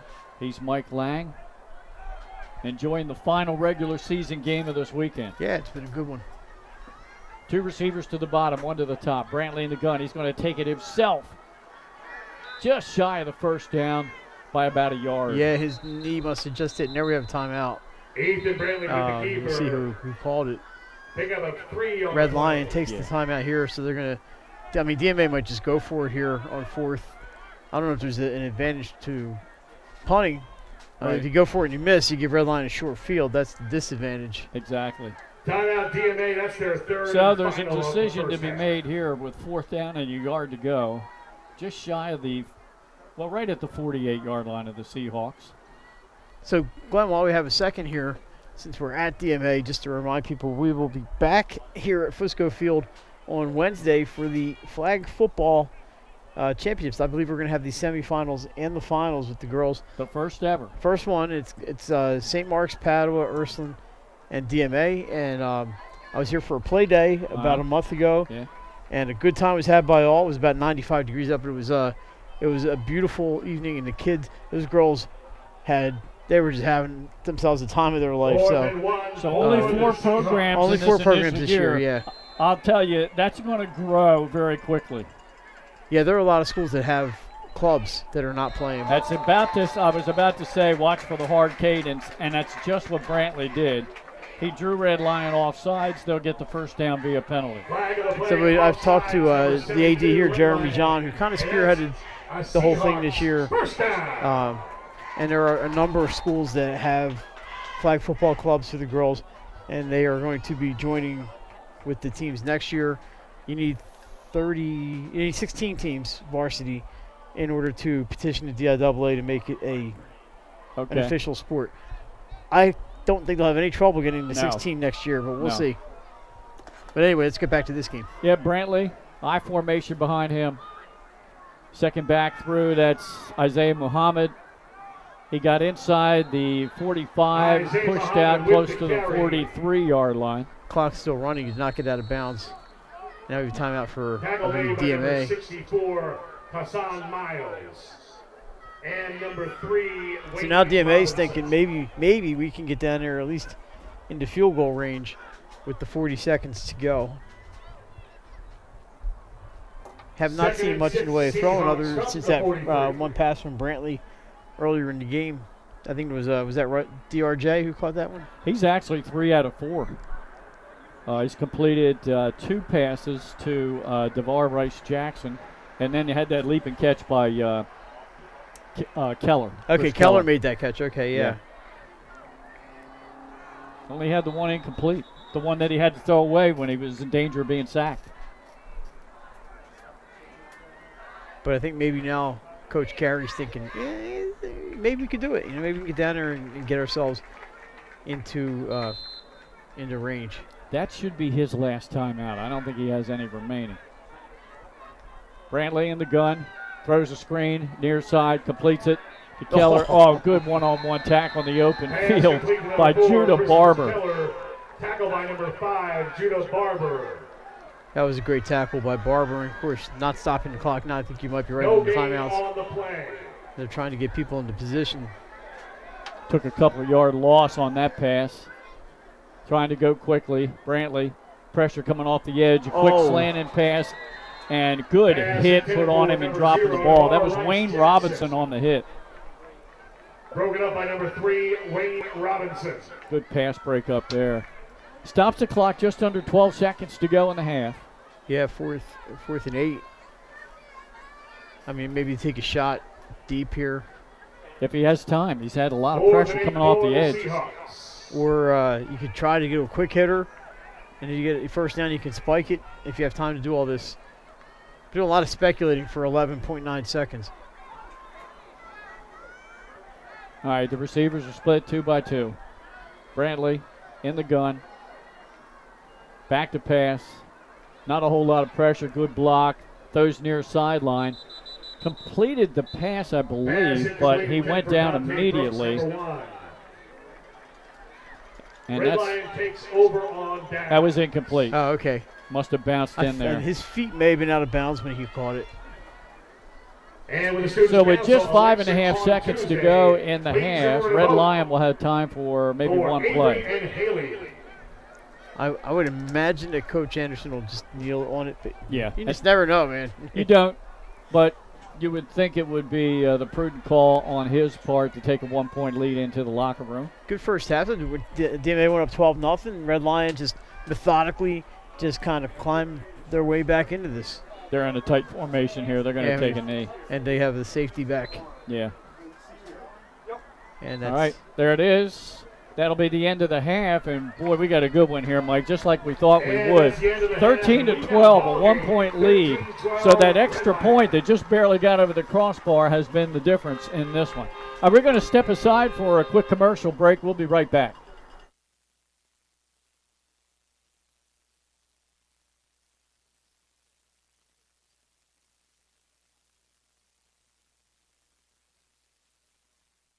And welcome to Delaware Live Sports, your top plays from Week 5 here as we enter Week 6 here at the First State. How about Darien, Cunningham, and Middletown getting us started at number 10? It's the Harvest Bowl, the big one here in the state of Delaware. Fake handoff from Cunningham, and then he's going to be able to get to the sideline. Gets a nice block here, and then going to take it the rest of the way down and into the end zone. This one would tie this thing up with Smyrna. More from this game coming up in a little bit. Over to Naveen Duffy and Kay Penlopen here at number 9. Duffy deep in his own end zone. How about this punt? Get the special teamers on the top plays. A 78-yard punt as this is going to take a hop. What a kick from Duffy as Kay Penlopen playing a great game last week against St. Mark's. Duffy with a huge leg at number 9. Over to number 8, the Apo defense coming up with the goal line stop. What a game this was with Sussex Central. Down to the wire, down by 3. The Apo defense, one play to make a stop, and they do it. Able to hold him at the 1-yard line. The celebration there. Apo on a nice run here so far this year. A big one with St. Mark's coming up. Now Ashley Strohmeyer here at number 7 for St. Mark's High School unit. Over to the volleyball hardcourt. What a nice foot over there at St. Mark's. And then boom, back and forth we go. Somebody looking to break it up. What a save there. Can St. Mark's capitalize? They're able to. A nice play there. That'll take us over here to Jasir Rogers and Appoquinimink. This young man committing to Penn State earlier on this offseason. And here he's going to show you why.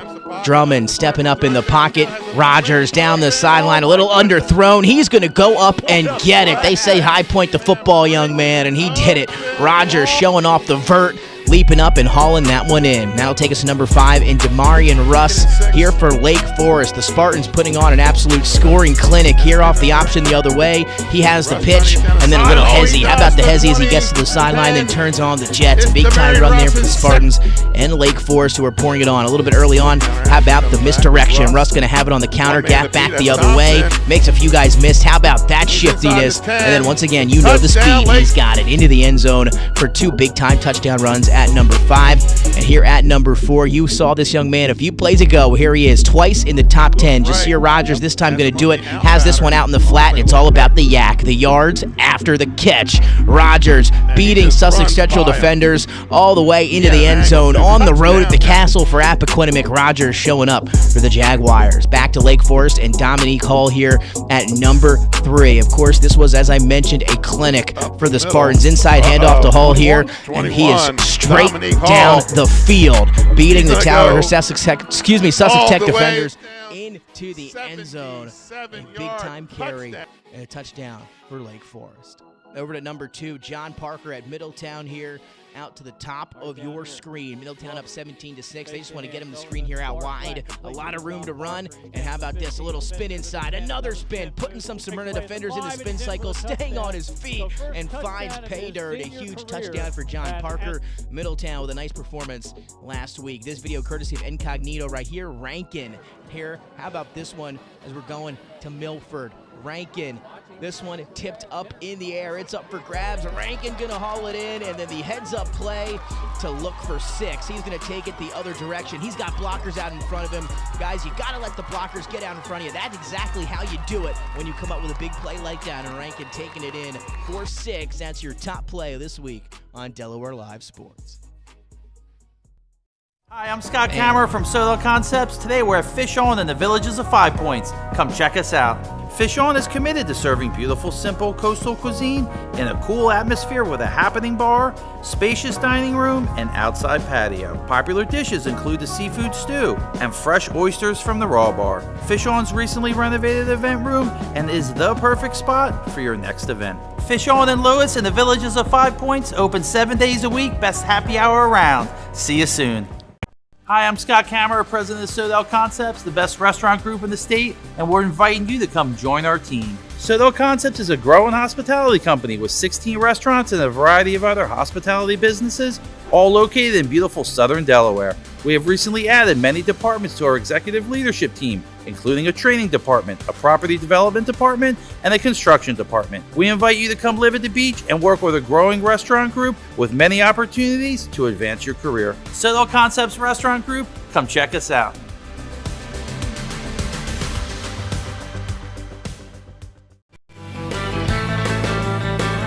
Welcome to Surf Bagel. Surf Bagel has served the community in Delaware for over 20 years, providing fresh, hot bagels, breakfast sandwiches, lunch sandwiches, wraps, salads, local coffee and smoothies, and our iconic merch. Welcome to Surf Bagel. We're stoked to serve you. Welcome to Surf Bagel. Hi, I'm Scott Kammerer from Soto Concepts. Today we're at Lupo Italian Kitchen in downtown Rehoboth Beach. Come check us out. Located inside the Hotel Rehoboth, Lupo serves coastal Italian cuisine with fresh pasta made in-house daily. Lupo features plenty of unique craft cocktails and an extensive award-winning all-Italian wine list. Popular dishes include lobster bucatini, veal meatballs, grilled swordfish, and eggplant parmesan. Lupo Italian Kitchen on Rehoboth Avenue, serving happy hour daily and dinner 7 days a week. See you soon. The things that matter most happen right in our own backyard. Our neighbors, our schools, the places we go, and the people we know. And now there's one news outlet where our story is told. Delaware Live. Locally owned, community-based news.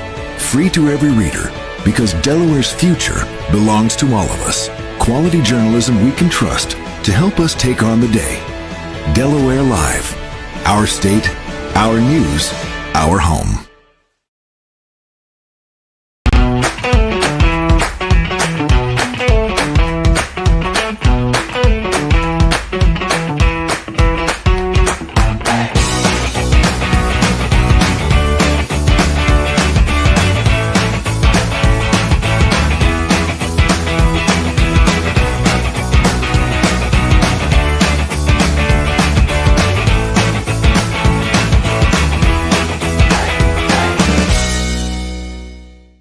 Get the assurance that your HVAC system is what you need with Ambience. Ambience provides you with over 25 years of experience in the heating, cooling, and plumbing industry. The team at Ambience Heating and Air Conditioning provides high-quality residential HVAC installations, maintenance, and repairs in new and older homes in the Delaware, Maryland, Pennsylvania tri-state area. You may not realize it, but half of your energy costs go to heating and cooling. Make sure your energy dollars count and call us today for a free estimate. 302-239-HVAC. 302-239-4822.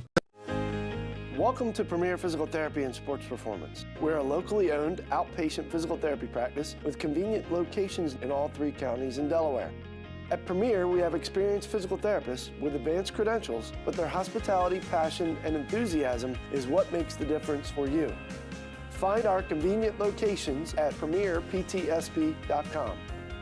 You may have tried physical therapy, But have you tried Premier?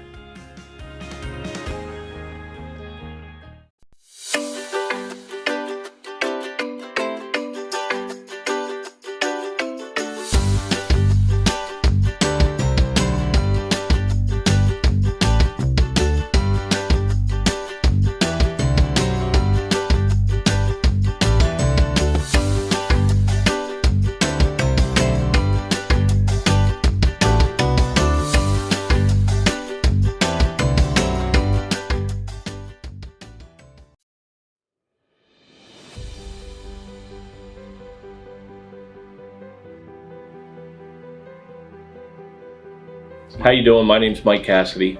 I'm the founder and president of Cassidy Painting. I started back in 1984, incorporated in 1986. I never had the word no in my vocabulary. If someone called me to do a job, I always said yes. Whether it was a struggle, whether it was 7 days a week, sun up to sundown, it didn't matter. And with that philosophy, we were able to grow to the size we are. We employ close to 80 individuals. We really enjoy being in the family business. I look forward to coming to work every day, and it's so nice to work with the people that we work with in the office. We've really become a family with them. We really create a family experience around here.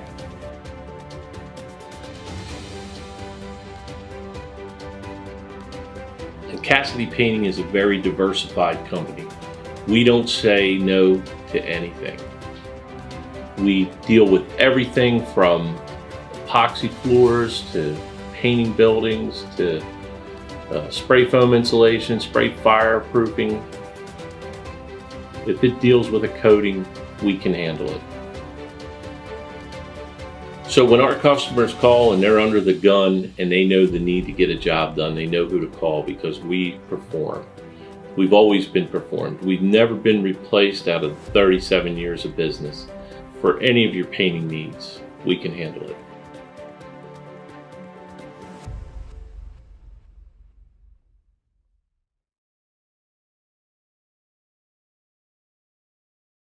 Hi, I'm Scott Kammerer from Sodell Concepts. Today we're at Thompson Island Brewing Company in Rehoboth Beach, Delaware. Come check us out. Located in the Rehoboth Gateway next to Blue Coast Rehoboth, Thompson Island will follow the Sodell tradition of serving beautiful, simple food that will pair perfectly with our fresh homemade beer. Thompson Island is a perfect place to have dinner with your family, enjoy happy hour with friends at the bar, or spend a day in the beer garden playing bocce ball and ping pong. Thompson Island Brewing Company in Rehoboth Beach, Delaware, open 7 days a week. See you soon. Yeah, we're back here at halftime at Fusco Memorial Stadium on the campus of Delaware Military Academy. A one-point game at halftime with the visitors from Red Lion Christian Academy up 13-12. I'm Glenn Frazier. He's Mike Lang. Jason Winchell producing. Chris Widener, Hollywood, up on top of the press box with the camera. Down on the field with our field camera, Nick Halliday. Let's take a look. Benny Fulton. Benny Fulton's here? Benny Fulton is here. Okay. He told me he was going to be here. He's here. All right. All right, let's take a look at our unofficial stats for the first half, and you'll be interested in some of these numbers here, Mike. We're going to start with Red Lion. Nothing passing. Buttinger was 0 for 6 with an interception, but they rushed for 187 yards, led by Barber with 105 and Bowden with 60. Very good first half on the ground for them. And then the stats for the home team, DMA, kind of evenly split, 49 yards on the ground. And quarterback Brantley connected on 4 out of 7 passes for 35 yards. So they have 84 yards of offense unofficially. So almost 100 yards more of offense for the visitors from Red Lion Christian Academy. Now they had that 11-play, 95-yard drive, and I think they had another drive that was almost 90 yards when they got that second touchdown. So there you go. There's 180 of their yards right there. We talked about Butner's arm, and Zero. You would think, well, they're not. No way they're in this game if he's not throwing the ball. But yeah. That running game has been so good, and this is against a pretty stiff defensive line and defense overall for DMA. That offensive line and the running backs for Red Lion have done a great job tonight with 187 yards rushing. I talked to John Reed during the break. He had agreed to come on at halftime, do a little interview, and I went back down and conferred with him again. And he kind of felt like, you know what, I got to play these two teams, and I don't want to give either one any fuel for fire, so to speak, or bulletin board material. So, quote unquote, he wants to stay in the weeds. That's what he told me. So, hey, we appreciate it. John appreciates everything we do, and he's looking forward to playing these two. He'll be playing them back-to-back to finish the season. He gets DMA, and then he finishes at Red Lion. So, and we've talked about Caravel, about how good that team is. And it's not. This is no secret. They could compete in 3A this year. They could. And from what I hear, their JV is just tearing it up as well. So they've got a future. It's not just this year. Let's take a look at our scoring plays for the ball game. DMA got off to a very quick start, to say the least. First play from scrimmage, a pick 6. That came at the 10:50 mark. The interception was by number 1, Dante Brooks, their free safety, who already had 2 picks on the year, giving 3 and a pick 6 there. The kick failed, and that left the score at 6-0. The kick had plenty of distance, but the officials just motioned that it was no good. It sailed left. I could tell from my angle here. Well, and then barely 3 minutes later, another turnover, a fumble by Red Lion Christian Academy led to a 1-yard touchdown run by Mosel. And again, the conversion failed, and that left the score 12-0. Red Lion scored. That was the 95-yard drive. It culminated in a 1-yard run by quarterback Buttinger. The conversion failed. That came at 1:13 left in the first. That made it 12-6. And then with just 2 minutes to go in the half, a 29-yard run by Mackay Corbin. And Norris's kick just got over the crossbar after we think it was partially deflected or hit a helmet at the line of scrimmage. Yep. And that made it 13-12, and that's where we are at the half. Been a lot of fun. Expect a little bit more of the same as we go into half number 2. Glenn, while we have just a minute here, we mentioned the flag football. Thursday night we'll be at Abyssinia Stadium. It's going to be Christiana and St. Elizabeth's, and what's going to be a key 1A matchup is those teams, they both could use wins. Christiana having a pretty good year. It's been a while for those Vikings since they've been in that conversation, but we're going to be there Friday night. I believe you and Pat and Nick Halliday and maybe Hollywood will be at Odessa. For Howard and Odessa. Mm-hmm. Sorry, I have to be at Abyssinia for Apo and Salesianum. That should be a great game. Yeah, and I don't know where Benny is. I should look that up. I should have looked that up beforehand. I have it right here. Benny's crew has he has Friday night Wilmington Friends at Woodbridge, and then on Saturday he has Milford at Laurel. Oh, a doubleheader and for Benny kickoff. And Tax. That's a good weekend for them. Yeah, we're going to have Howard at Odessa. Milford and Laurel. Yeah. This should be a good one. Should be. Milford came up on the short end last night playing Woodbridge. That final score was 42-6. Yeah, well, Coach Dooley's got the Blue Raiders motoring right now. He does. He has them back.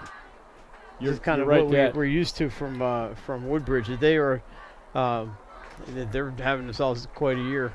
We want to mention once again, this is our First State Ortho game of the week. First State Orthopedics has 46 physicians and 22 physician assistants at 16 locations, providing surgical and non-surgical treatment for a variety of orthopedic conditions. Plus, they're trained in current state-of-the-art techniques. They serve as team physicians for over 20 high schools, Wilmington University, and many local rec and competitive leagues.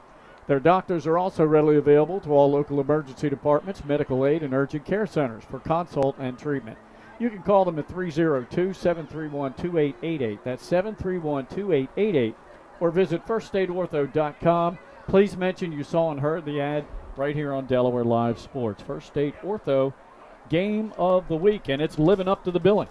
Yeah, thanks to First State Ortho. They've been great partners for a long time with Delaware Live Sports. And you see Redline's got Tegan Norris out there working on extra point distance. And right now, the 1 point game, it's an extra point that may have been deflected, and it looked like it was.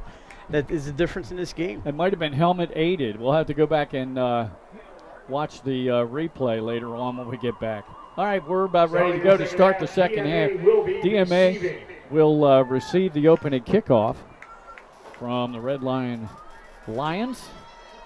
Both teams residing in District 1 of Class 2A, and both have to play Caravel in the coming weeks in November. And we'll be at least at one of those games. We're going to have that final regular season game. Actually, I think it's the final regular season game of the season period because it's a Saturday night kickoff. Yeah, not too many, like we mentioned, not too many of those this year. There are a couple here and there. I would think maybe somebody would want to play a Friday. They'd have the schedule all of them today. Everybody be watching that game. Yeah, so we'll have that one for you to end the regular season. That, by the way, is Caravel at Red Lion.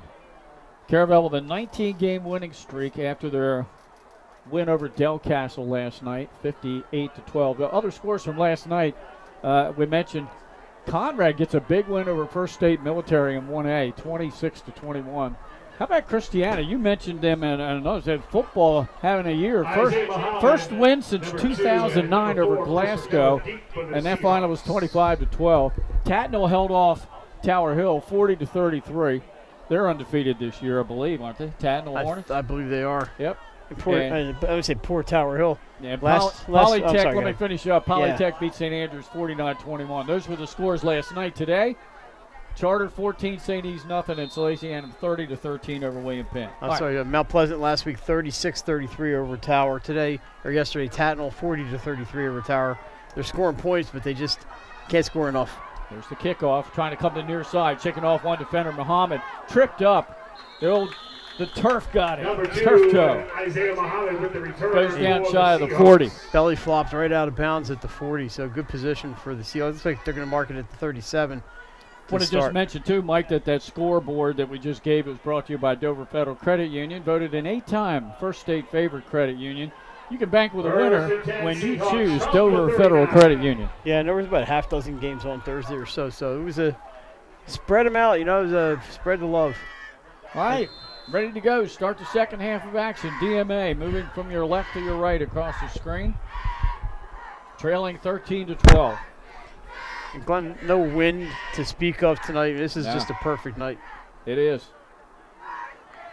And in motion to your side, gives it to the running back. Caught from behind. Number 58 on the stop for Red Lion. Oh, we don't have a 58. No, we don't. Alex Mosel with the carry, gain of 1. And they're not going to give us the tackle. No, because he doesn't have one. They said Sincere. Sincere Young. Sincere Warren? Warren, that's who it is. It's 57 on the printed roster we have here, so there you go. He added 1. All right, let's make that change so we know who that Second is. and 9, Seahawks from the 40. There's possibility the jersey was torn or at half. Yeah, who knows? He got so hyped up he tore his jersey off like Hulk Hogan. Just a 1-yard pickup there. Second down and 9. This time, Brantley in the gun with the 24-inch pythons. Man in motion to the top of your screen. Mohammed took the direct snap out of a Wildcat. Trumbull all over that. Trumbull's had a night. Yes, he has. There's a loss. Loss of 2. Yeah, so that time Brantley wasn't even in there. From the 38. Trumbull again. Just the time is just outstanding. He's all over. He's so fast. He's getting by his offensive linemen are trying to block him, but he's behind him before the ball hits the QB's hands. Well, he's coming off of the left edge, so that's left tackle Cale DeNegris he's beaten off the line. All right, then Brantley back in the game. 2-step drop to pass. Pressure's coming. He steps up in the pocket, and he'll go down across the 40 at the 42. He's going to gain about 4 yards, but it's going to be 4th. Yeah, Meyer, Elliott, and others in on that tackle. Brantley had a little bit of room, but it closed fast. I think the Red Lion, the speed of their defense has been pretty darn impressive tonight. I think the one thing I've seen so far tonight out of Red Lion is, only holding DMA to under 100 yards of offense in the first half is pretty good. They've got to be more disciplined and watch the penalties. J.R. Montgomery, number 17, yeah, and number 26. They don't mind sticking around after a tackle. And You got to be careful. Yeah, I think they've been penalized more tonight than DMA. There's the punt. Takes a big bounce. That second bounce is trouble. Going back to get it is Taj Bolton. Makes one man miss with a spin move. Goes the wrong direction, though, and is going to be tackled back inside the 15-yard line. I think he did. He saved some yards if he had just let it go. But there was no room at the end once he tried to move forward. But again, a long field for Redline, it has not really been an impediment. No. Long field has not bothered them tonight. They've had 2 long drives. And here they are starting just inside the 15-yard line. I forgot I don't forget, but every time they pick up the ball, you get to use your own football, which it's amazing you get to use your own football, but not too many sports where you get to do that. No. All right, they're going to stay with that run set that was so successful for them. Buttinger under center. Pitch out, and it's hit, and it's loose inside the 5. It'll be covered up at the 1-yard line. I couldn't see the defender, but got in there and deflected that pitch. May have been Brantley. Could have been. Nick's got the camera on Brantley there, so maybe it was. Great job by him to get in the backfield. Yeah, he almost took the pitch himself. Disrupted that play. Big loss back to the 1-yard line. 2nd and 24, Red Lion from the 1. 2nd down and 24 yards to go for the first.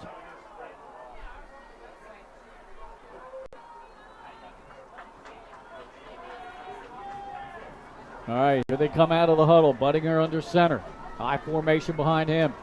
Turns, gives it to the second back, squirted through there and got out to about the 6-yard line. Glenn, that was from DMA. I just went back and rewatched. It was Alex Mosel, number 7, who got into the backfield there. I want to make sure he got the credit he deserved. Yeah, I'm glad you went back and took a look at that. We've got 2 number 7s that are having a heck of a night. Yes, Trumbull on the Red Lion side and Mosel on both sides of the ball for DMA. Now, if you're Red Line, you want something here, even though it's 3rd and 19. 3rd and Middleborough Road for Red Lion. You don't want to be punting with a 7-yard snap. I guess you heard the PA now. Middleborough Road. 3rd down and Middleborough Road. Or Boxwood Road, one or the other. The road you don't want to be on getting out of here. Now is a pre-snap penalty. And looks like it's on DMA. DMA's backing up. Well, that'll give him a little bit of breathing room. Yeah, to make it 3rd down and 14 outside the 10-yard line. Let's see if I'm not sure what the call was, but whatever it is, Red Line will take it. I had to be lined up in the neutral zone, I'm guessing, Mike. Yeah, I mean, they blew that immediately. So. Yeah. Somebody lined up offsides. All right, Red Lion up to the line of scrimmage, just outside their 10 at the 11-yard line. High formation behind Evan Buttinger. Fakes it, he's back to pass. Throws the long pass downfield and just a little bit too far for the intended receiver. That was number 2, the tight end, Jamarian Ramsey. It's a little too much on that. Now, it is 4th and 14, so you would expect a punt here.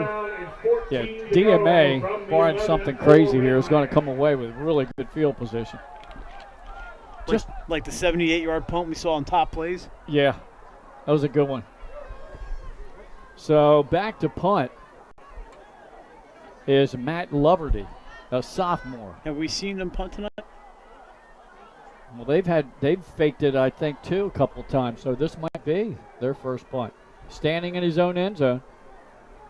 Long snapper is going to have to be on the money with this. It's R.J. Montgomery. Good snap. High punt, not a lot of distance, but great hang time. See where it bounces. Takes a DMA bounce and is not only down, but kicked. A little rugby kick. That's a flag? That's drawing a flag? What? I mean, all he did was touch the ball. Yeah, he put his foot on it at the 35-yard line. It went 30 line. yards, but that wasn't his fault. Is that a delay of game? 26-yard punt for Red Lion. There is a flag on the play. Well, they're going to discuss this. I mean, I don't know. It wasn't like a delay. The ball was not dead when he kicked it. All right, here's our head referee, John Patterson. I have no idea what that. I've never seen that call. The Motion chicken behind wing, the head. Delay of game penalty on red line. I just don't understand that. The ball was live. Well, from the 35, penalty yardage will be stepped off deeper into red line territory. DMA will have excellent field position to start this drive. Let's take a look along the far sideline, and I don't see too many Red Lion coaching staff members visibly upset about this. First and 10 Seahawks from the 30. All right. It was only a 5-yard penalty. So I formation. Brantley under center. Turns and gives it to the second back through. That is Mohammed.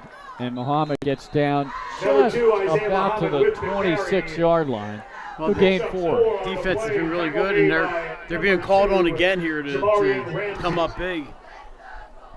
Second and 6 Seahawks from the 26. Second down and 6. Man, I imagine this board gets a big workout. It gets a big workout. I have to replace the background paper quite a bit. It's nice to have, though, right in front of you. Glenn does a ton of preparation for these games, and it shows, Glenn. You do a great job. Oh, thanks, Mike. Appreciate it. Broken play, and was that Trumbull? No, it was Corbin. Makai Corbin. He's laid a couple big hits on people tonight. Oh, man. The only reason I react like that is because he had that big hit on the fake punt, didn't he? He did, and it hurt. I hurt when he hits like that. Wow, what a hit. Unbelievable. Makai Corbin he's punishing DMA a couple times tonight, and even an offense, he hits hard. Wow, that's a big TFL. Yeah, that was. I didn't realize how much they fell back on that. He's had 39 tackles on the season coming into tonight. So here's third down and 10, back at the 30. That one should count for 2. Brantley rolls. Oh, he's spun around. He's going to get inside the 30 to about the 27, and it'll be fourth down. Yeah, I think it's got to be, obviously, 4-down territory. They're not going to – you're looking at a 45-yard field goal. I don't think they're going to give a shot here. And Brantley is coming over for a play, it looks like. So yeah. No reason to punt this here. No, I mean, you can't really help yourself. No. If it goes into the end zone, you get a net gain of 7 yards. Right. So let's see. Brantley has the play from the sideline, goes back into the huddle. Clock running, under 5 minutes to go in this third quarter. The defenses have taken over this game.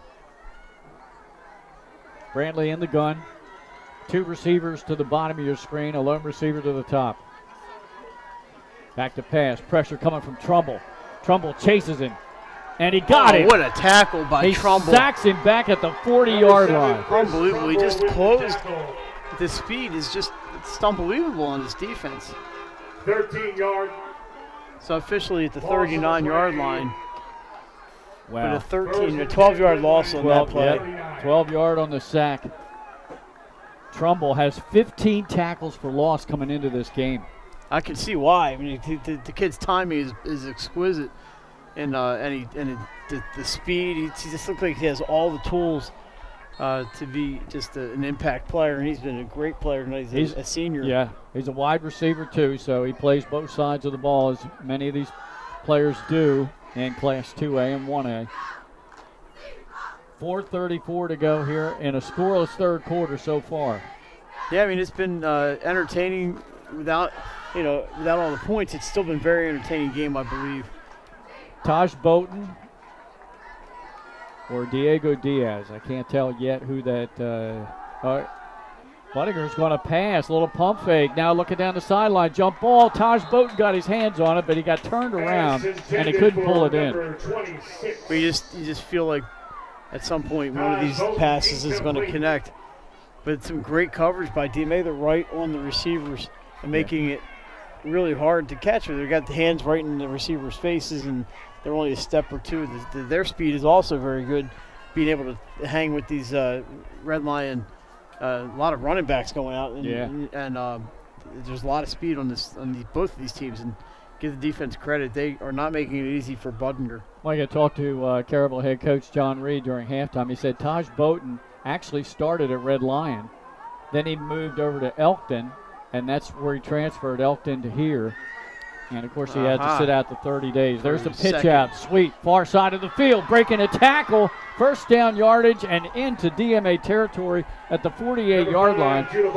And that's Judah Barber. He's been having a night. Good job by him. So I was wondering why I didn't recognize Bowden's names because he's playing for Elkton. I believe Elkton just played at Caryville last week, too. That's right. Caryville did to them what they've done to just about everybody this season. Yeah. That's about a 14-yard pickup there by Barber, who unofficially had 105 yards in the first half. Fresh set of downs for Red Lion in Seahawk territory at the 47. Coleman in motion, pitch out, sweep again. Taj Bowden does a little juke move, and then he is upended for no gain. Yeah, good job there. They stopped him. Number 26. Right in front of the Red Lion bench. Not sure. I believe that was John Lednam on the tackle. We'll find out momentarily. Good call there. There's a lot of bodies in there.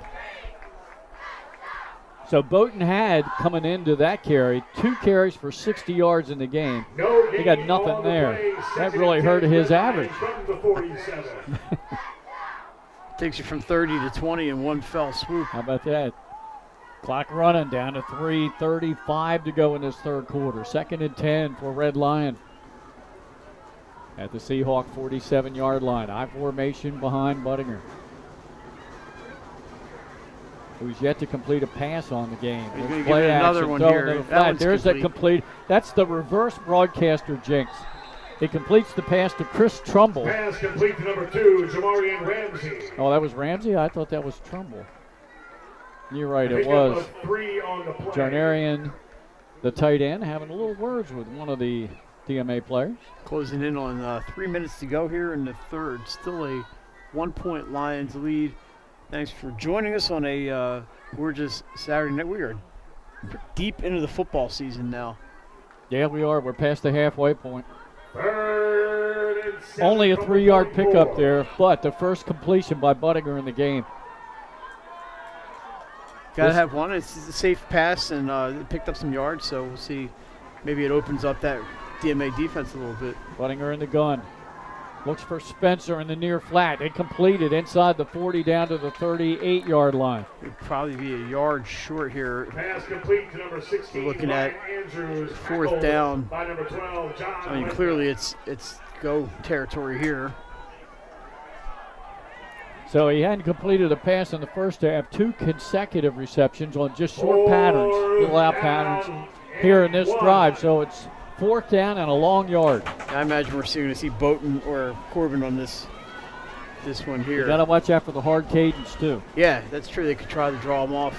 Brantley did that successfully for DMA earlier in the game. Quickly, Budinger up to the football. Sends Coleman in motion. Second back through, hit in the backfield up high. He got away from that defender. It's going to give him the first down. That was oh my gosh, what a run by Barber. Barber looked like he had his helmet grabbed. Yeah. But he kept going, and I believe he got the first. He did. Glenn, what's funny, you've done a number of downstate games, and I'm not down there quite as much as you are, but five on-field officials in northern Delaware, 6 on-field downstate, so you have the back judge who can do the signal. Right. When I was down at Cape a couple weeks ago, I noticed one of the back judges is yelling 10 seconds left, 5 seconds left. So really? And if the crowd's loud, it doesn't really make a difference. You never hear that. No, you got to put the hand up there. Most of what I've seen is the back judge using the hand with the hand count. That's about the first time I've ever heard of that. So, but glad that you got down in Sussex County. I did. I had an event I had to go to, and it was you don't need an excuse to go to the beach, right? So no.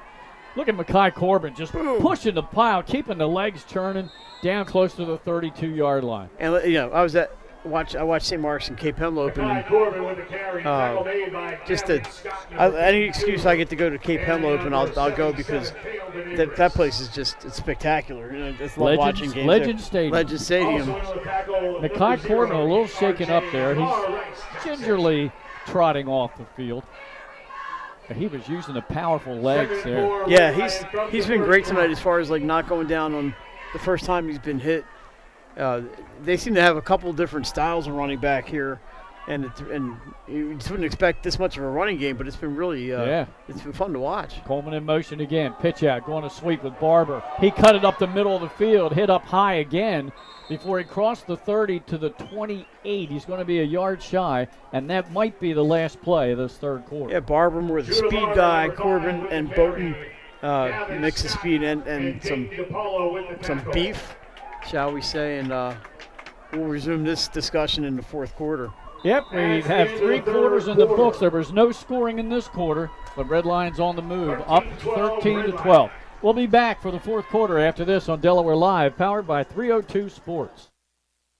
I would always pass by Ferris on Kirkwood Highway, so I knew that they existed. We stopped in the showroom. We just clicked, like from day one. They did a total kitchen renovation for us. Ferris was so organized. They were on top of everything from day one. Always here when they said they would be, always on time, kept to the schedule. The level of comfort speaking to everyone that works at Ferris, they were just super friendly, easy to talk to. It was like they were friends, not, people coming to work on our kitchen. The room is totally transformed from what it used to look like. To have all this seating now and the big table, the bench seats, it's great. I love coming home and just walking through the laundry room into the kitchen every day. It was just a great experience. We love Ferris. I would always pass by Ferris on Kirkwood Highway, so I knew that they existed. We stopped in the showroom. We just clicked, like from day one. They did a total kitchen renovation for us. Ferris was so organized. They were on top of everything from day one.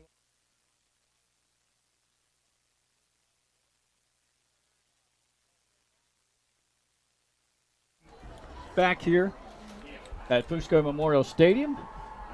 Fourth quarter action about to get underway as Red Lion resumes the drive. Another long drive by them that started deep in their own end.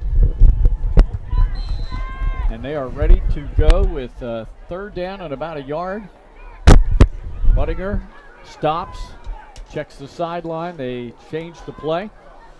Gives it to his O-line. Buttinger hits a sweep. Judah Barber gets a good block by Coleman. He's at the 15, the 10, the 5. He's going to score, but they're going to throw a flag, and I believe they're going to get Coleman for an illegal block. Boy, and Coleman just looked like he's doing a good job. Look, he's pushing the tackling sled. Block in the back, I think. But he really cleared a spot there for Judah Barber. Yeah. They only need, now they're going to need more than a yard. Yeah, probably about 11. Depending on where the spot, but I think you're right on the line of scrimmage. Patterson made the call, our referee. It's a hold they're going to call it. That's a 10-yard penalty. That's going to negate the touchdown run.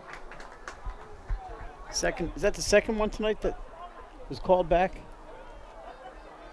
Did Red Lion, or did the DMA have one called back too? I don't recall if that did happen. I know we had one last night. Maybe had a punt return for a touchdown. Noah Hoff called back. I get it too many games. They all mix together. They all blend in, huh? Sometimes. All right, so it's third down and 11 now. Ball back out at the Seahawks 38-yard line. Just underway here in the fourth quarter. And remains a one-point game. Third down. So 2 receivers split to the bottom of your screen. That's Everett and Spencer Jr. Buttinger under center. Back to pass. Pressure's coming. He's hit. And he's going to be sacked back at the 41-yard line. I think the first one to get in there was number 0 for DMA. Is that DeVar Rice-Jackson playing defense? And DeNigris finished him off. Kale's coming off. He's holding his hand. I believe last week he had dislocated a finger. And Cale DeNigris is heading to the trainer's table. Wow. That is the first sack of the game for DMA. Brantley's been sacked once. So, number 50, Sean Marlowe. That brings up 4th down and 14 after the 3-yard sack. Deep for the Seahawks. Coleman quickly back into the lineup. He will split to the bottom of your screen. Yeah, I don't see a fake here. Buttinger's out. And we couldn't see the punter in the screen. Now we do. Good punt. That's good job, too. Right inside the 10, inside the 5. Oh, they man. just couldn't get down there and down it as it bounced into the end zone. Well, we'll see if DMA can figure some things out on offense. It's been they scored on the pick 6. Yeah. And one offensive touchdown, and haven't been able really to get too much going since then. And I think one of the fans out here and down inside the press box, just outside the press box, echoed your sentiments. Let's do something, I heard. I mean, it's easy to say let's do something, but right. I'm sure the coaches have the same feeling. Yeah. Listen, the defenses have really risen to the occasion. This has been a great. If you like good defense, it's been a game for you. Yep. Good hitting, good tackling. Oh man, we have had some humongous hits in this game. Good speed. All right, here we go with Red Line at their own 20. Excuse me, with DMA at their own 20. Brantley's in the gun.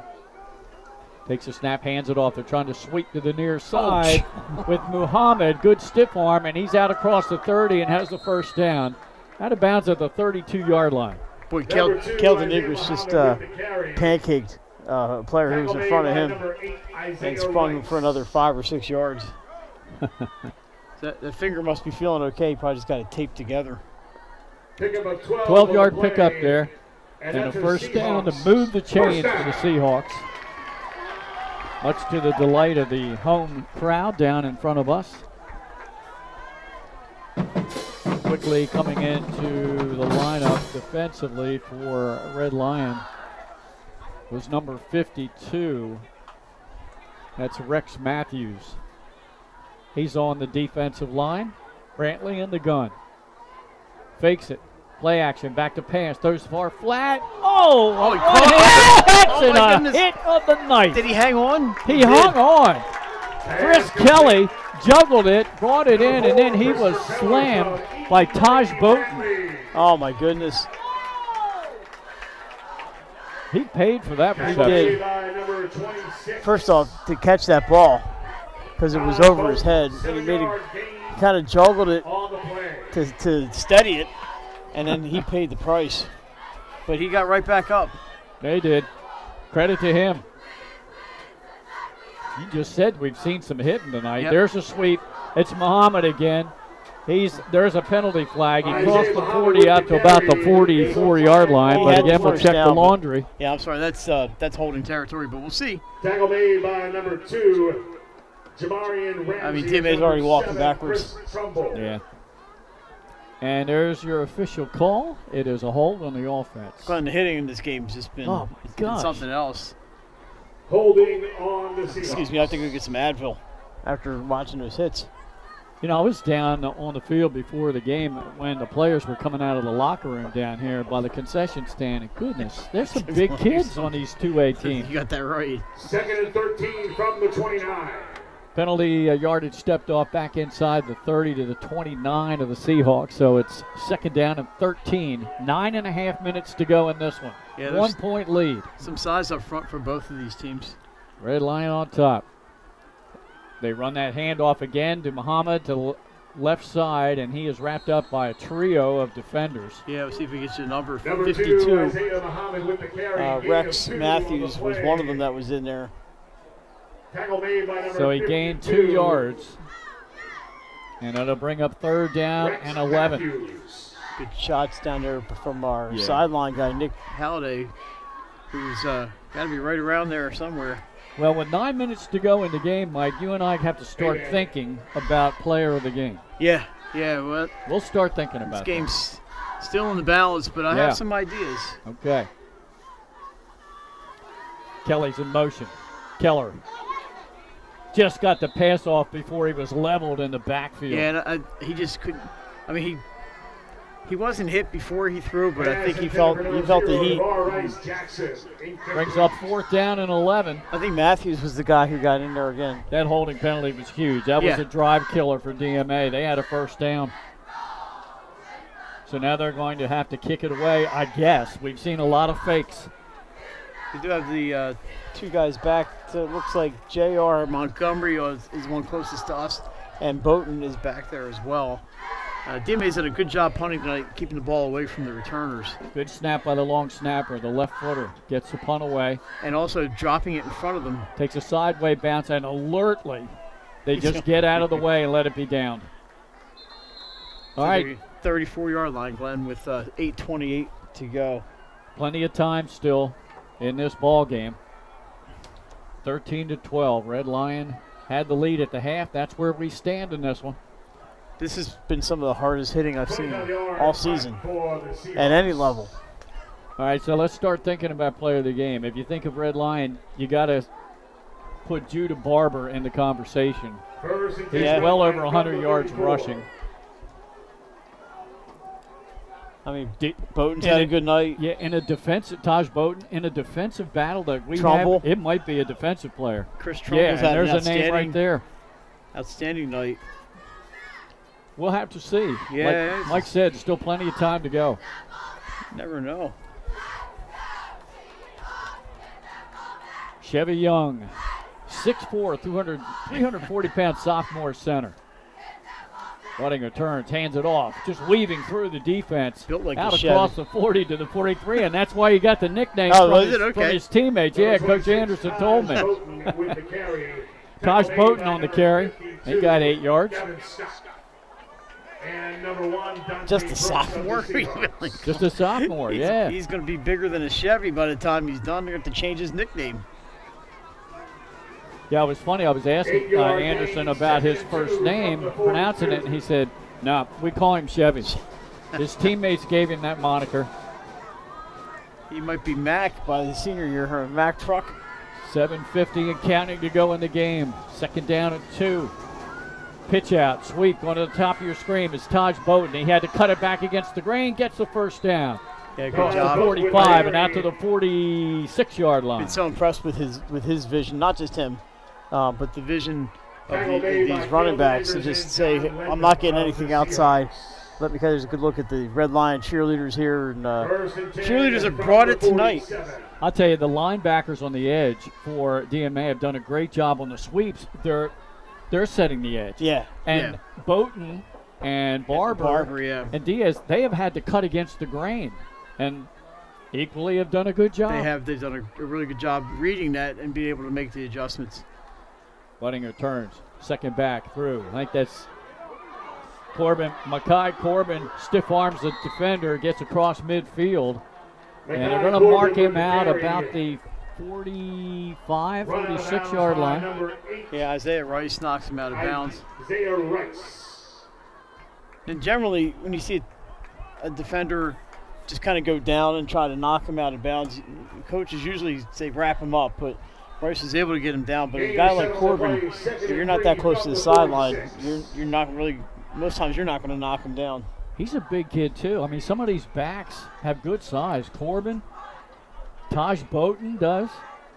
Yeah, they're big dudes, and we see them playing defense. Yeah. And laying the wood on defense, so you know they're big guys.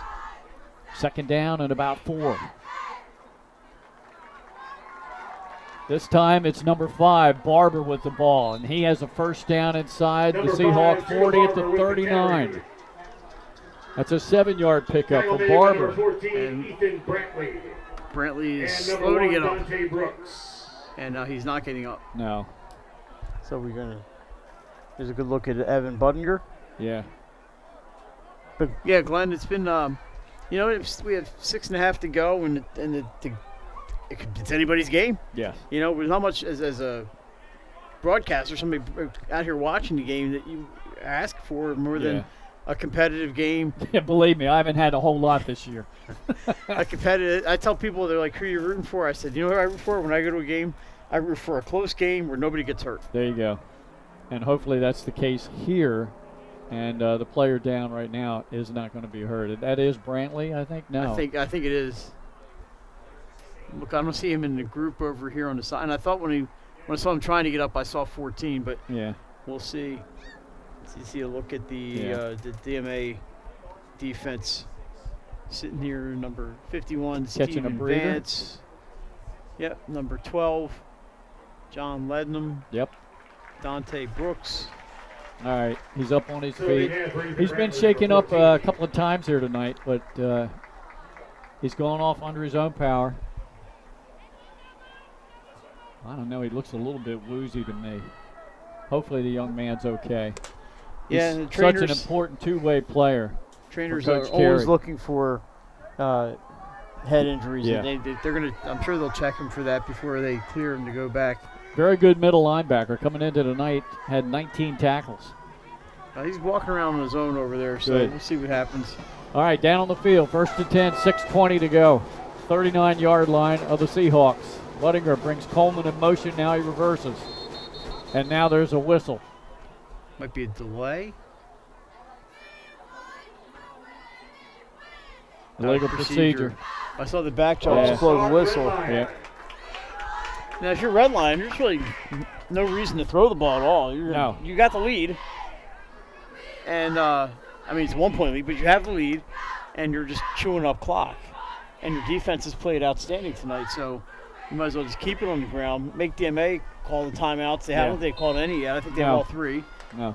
Yep. So it's a lot of there's a lot of strategizing going on and a lot of thinking ahead by the coaches. And if we're thinking ahead, the coaches are 10 steps ahead of us. That's why we're up here and they're down there. Get that exactly right. Buttinger, late handoff. Just got it, too. I think that might have been Diaz that time.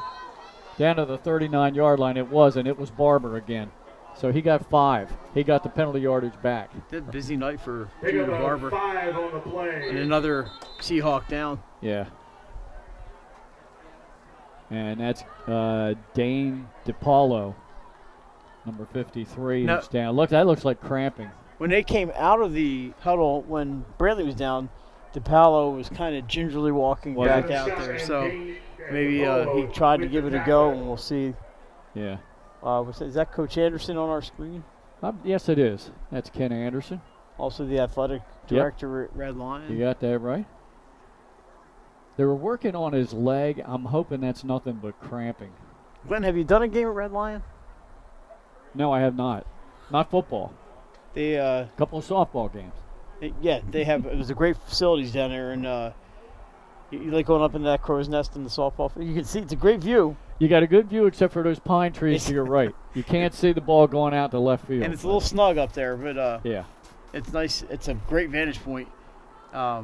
Now, Cape Henlopen built something similar for Benny Mitchell and I to do games down there. That's awesome. Red Lion, I would say, outstanding concession stand, as does DMA. You saw the DMA, the line is out the door here. Oh, really? But Red Lion also I've never top-notch concession stand. In my many years of broadcasting, Mike, I've never figured to have the time to eat something during a game. I talk too much. We try to get there early. Maybe you get over there and get the first batch of chicken fingers and fries. But our cameraman, Hollywood Widener, he made sure he got a couple of Chick-fil-A sandwiches before the game. And he was excited about that. I was at Wilmington Charter today, and at halftime, I managed to sneak over and get French fries. All right. Injury timeout is over. Back on the field. 2nd down and 10. Pitch out. Sweep. Top of your screen. It's Taj Bolton. And he is tackled after a gain of about 5 yards. Number 26, Taj Bolton. They're would he take a first down? Absolutely. But are they content to take a 5-yard gain? Yes. Yeah, sure. Yeah. 5 and 5 equals first down. It's 3rd and 5 right here. So if they can do it again, they keep the drive alive. Yeah, I mean, now you're looking at the clock, and it's under 5 minutes. Bolton having a good night. Unofficially, 77 yards rushing for him. Barber well over 100. And no rush here. No. For the Lions. They're going to wait till the hand starts going up, I imagine. Yep. Buttinger. There it goes. There he goes with the 5 count. Handoff up the middle. Taj Bolton. It is. He slams into the line, and he has another first down. Yeah, so the clock will stop momentarily till they set the chains. And picks up the first down. Glenn, you're looking at another minute and a half or so running off the clock here if they don't score. Right.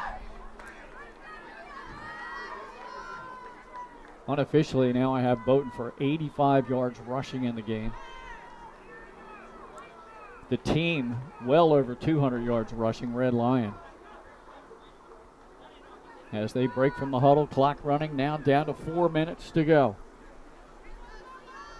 Tight, important ball game in District 1 of Class 2A. First and 10, Red Line from the 26. DMA trying to snap a 3-game losing streak after they won their first 2 games of the year. And there's a flag. Pre-snap penalty. Delay a game. So Red Lion. I don't know if you have the time this drive started, but you're looking at a 5-6 minute drive already. Yeah, probably? you know I don't. It was at least over 8 minutes when this drive started. I'm thinking maybe about 8:40 some. So about a 5-minute drive at least to this point. I mean, DMA. First and 15 from the 31. They're playing well. It's just the Red Lions is getting the yards they need. Buttinger turns, gives it to Mackay Corbin, crashing off the left side, trying to push the legs. I think he's just shy of getting the penalty yardage back. He gained Mackay 4. Corbin with the carry. Tackle made by number 9, Braden Graham, and number 52, Gavin He looks like he got about 4 of them back. Barber was leading Red Lion in rushing coming into the game tonight with almost 400 yards on the ground. This is only the second game of the season for Taj Bowton, again, who had to sit out because of the 30-day transfer. Now, I don't think he's eligible for the playoffs. No, he should be. It's, I think, another transfer. All right, here's a pitch out. It's Mackay Corbin. Puts his shoulder down, gets across the 25 to the 24. He'll pick up 3 yards.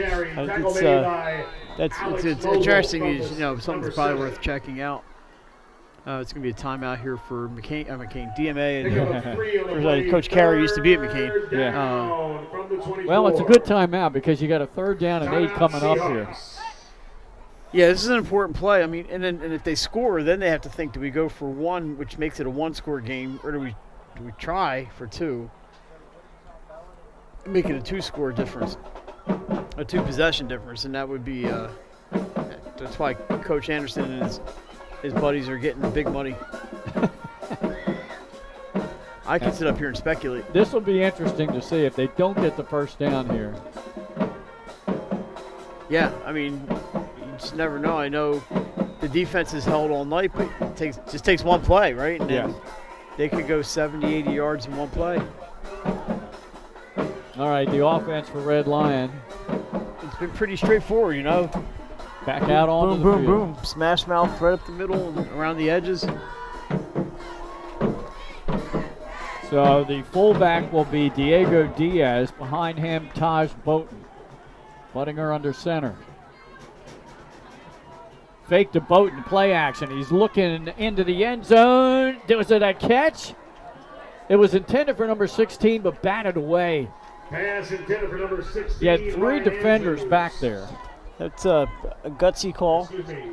By number 16, Raheem Spencer Jr., broken up by Dante Brooks, number 1. Dante Brooks, we heard the PA announcer say, it broke that pass up. He had the inside coverage. But Brooks' coverage tonight has been outstanding. Yeah, he's played a good game as well. He's made several tackles.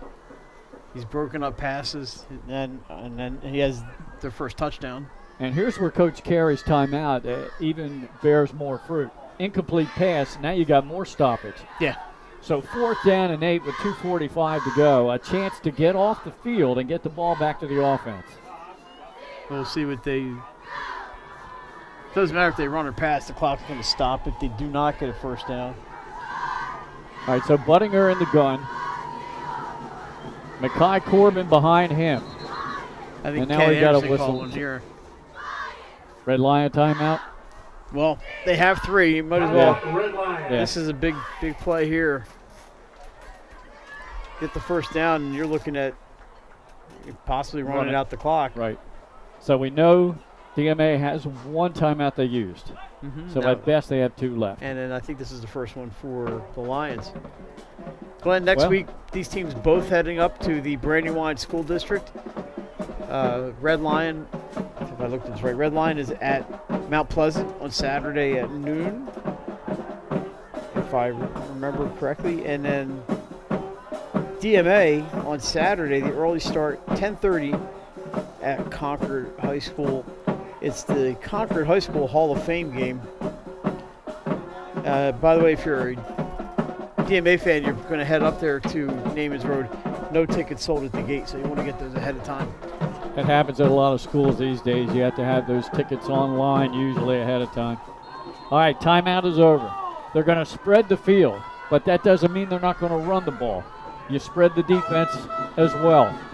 4 receivers in this set. He is back to pass. Buttinger looks in the end zone, and he just led Tosh Bolton a little too far as he had the secondary beat. So they're going to showing a lot of faith here in their defense. Yep. And for DMA, like we said, they've they've been there, they've been close. Can they find the play that springs them? And let's see if quarterback Ethan Brantley comes back into the huddle. Look, I see him out there. Got the pink towel hanging out. There he is, yeah. From the waist. He's going to earn himself a restful Sunday, that's for sure. Yeah. All right, he walks out onto the field along with Chris Kelly. 1st and 10, but at their 24-yard line with 2:39 to go.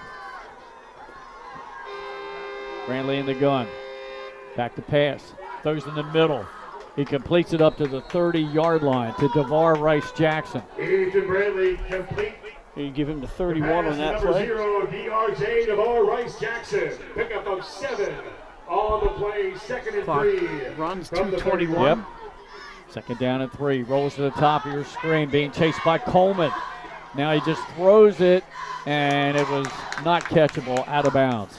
That was it's tough because that's on the far sideline for us, but excellent effort out there. Pass intended for number 1, Dante Brooks. Dante Brooks was the intended receiver, but he caught the ball out of bounds. Stops the clock with 2:09 to go in the game.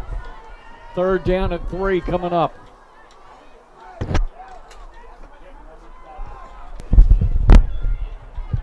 Brantley got the play from the sideline in the OC. Now he's back in the huddle. 2 receivers to the top and bottom of your screen. Brantley in the gun.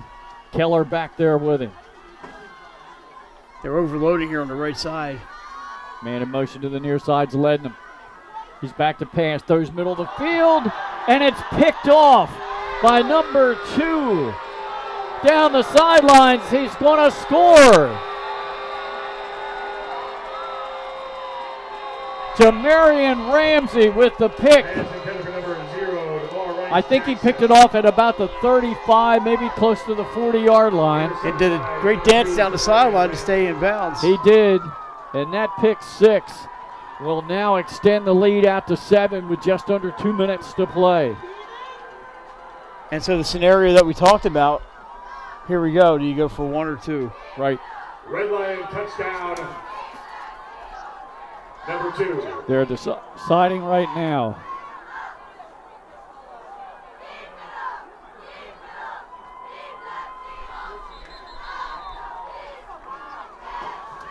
Give you that Got distance. a timeout. Yeah, they're going to talk about it. So we keep it right here. About 43 or 44 yards on the return. What's that?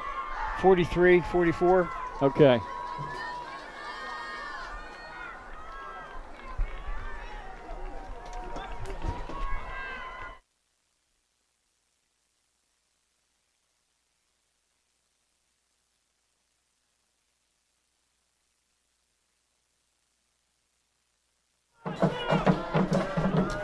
So, some great defense there by Jamarian Ramsey, and the fancy footwork down the sideline, maybe even more impressive. Exactly. He could have just stepped out of bounds and just put it in the hands of his offense, but Glenn, it looks like a 2-point conversion attempt here. All right. It's Barber. He tries to get the far edge, and he's not going to make it. Couple of defenders out there to make the stop. DeVar Rice-Jackson was one of them, and the other was number 1. More Dante Brooks. He's had himself quite a night. All So right. the quick touchdown gives DMA some time to work with here. I believe they still have the 2 timeouts. They could help themselves with a nice return here, but I don't see Red Lion really giving them much to return. Now, I'm sure we're going to see another, like a pooch kick down the middle of the field. And lining it up right now is Tegan Norris. Isaiah Muhammad and Christopher Taylor. A great job by Red Lion after falling behind 12-0. So both teams with a pick 6 in the game. Yeah, Tegan Norris kicking off for Red Lion. I've had a good time. This has been a real fun game to watch. Of course, the first pick 6 was the aforementioned Dante Brooks as he jumped the route. That time, just a great job after the catch of weaving down the sideline. See what we get here. There's the kick, end over end. It's taken line up back at the 20-yard line. That's Dante Brooks. 30. 35. Good move at the 40 and out of bounds just shy of the 45-yard line. And you're right, it was Brooks. Oh, they got good field position here. They have about 55 to go here, 55 yards, and minute 49. So I'm sure the kick didn't really, it wasn't short enough to bounce in front of that second line. Right. It wasn't long enough to get over top that second line, so it was kind of right in between. Yeah, but Brooks did a good job. He did a great job. Returned it about 20 yards. Yeah, it was a great return by Dante, who's really stood out tonight. All right, 1:49 to go. At their own 45-yard line. Brantley in the gun. Back to pass. Running for his life. Oh, that's going to be a flag. There's a flag. There's a flag on the play. The Red Line players, I don't know why they're clapping. And now we've got to separate some players. Yeah, they kind of got a player trapped on the sideline. I think he went out just shy of midfield, but they're going to tack 15 onto this. You got to know by now, you just can't. His intent was to run out of bounds. Yeah, right. Well, you could hear that hit up here. Oh, yeah, we heard it. With the headsets on. With the headset. There's the personal foul. Unsportsmanlike conduct on number 0. And I think that's the first unsportsmanlike we've had in this game tonight, isn't it? Well, there was another late hit. We've had offsetting penalties. Wasn't there another hit out of bounds? Yeah, on the far side. You're right. We didn't hear that one. I heard this one. Yeah, that's going to take them to the hear that one. 36-yard line. They are in business. So that's the second one tonight that I can think of. Yeah, one on the far side and this one. So that puts them in business. DMA at the 36-yard line of Red Lion. This is the deepest I think they've been here in quite a while. And all of a sudden, new life for DMA, got that right. Brantley back to pass. Throws the home run ball downfield. Jump ball. Oh, great. And it's broken up. That's a great breakup by 25 for Red Lion, and we have an injured player down there. So Chris Crawford made a great play down there. Taj Boat was down there too. Our camera's going up. Yeah, there we go. With the camera. It was a great breakup by Crawford. He came out of he was the secondary help down there, and he knocked the ball away. Clem's kind of blocked off by a monitor and a wall. Yeah, I can see to the left of the monitor and a lamp post over there. Hollywood's got to get us down in the corner. The light post, the wall, and the monitor all conspire. But Glenn, I had your back, buddy. We were all right. He came out of nowhere and knocked that down. Anyway, here we go, 2nd and 10. Stop the clock with 1:36 to go in the game. 2nd and 10. Brantley will look up in the far flat. He completes it to Keller, but he's run down immediately by Jamarian Ramsey. Tackle made by number 2, Jamarian Ramsey. I think Ramsey's been really impressive tonight, too, as well. So that only gains 2 yards. And now a little bit of confusion out there offensively. Third down and 8. Got to get the number of guys on the line of scrimmage that they need to do. There you go. Clock closing in on a minute to go. Brantley back to pass again. Steps up in the pocket. He eludes one defender, and then he just flips it. Well, that's going to call that a fumble or an incomplete. That's got to be if it's not a fumble, it's going to be a grounding. There's the flag. Trumbull was back there. That's an intentional grounding. Clearly, obviously, did not reach the line of scrimmage. There's a flag on the play. And DMA is one signaling that they're going to decline a penalty here. Officials are conferring. Now here is our referee, John Patterson, with the call. Let's get it from it's intentional grounding. That's a loss of down, so it's going to be 4th and a mile. With 57 seconds to go in the game.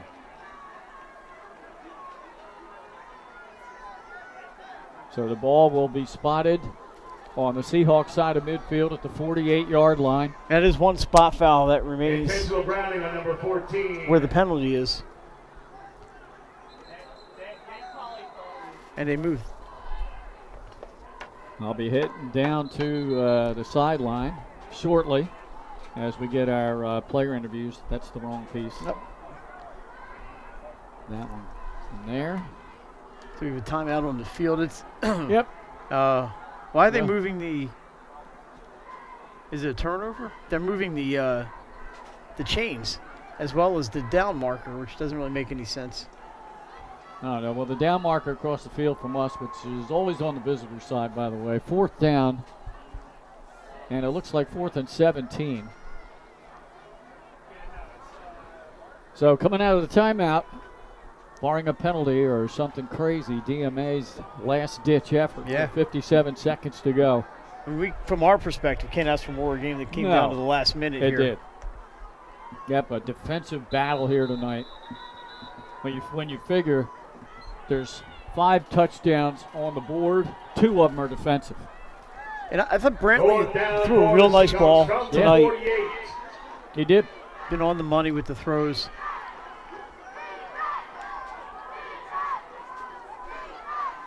And let's see, it's not quite over. We'll see what he does here on 4th, and now they're moving the chains back. Yeah. So it went from 4th and 18 to about 4th and 28. They heard you.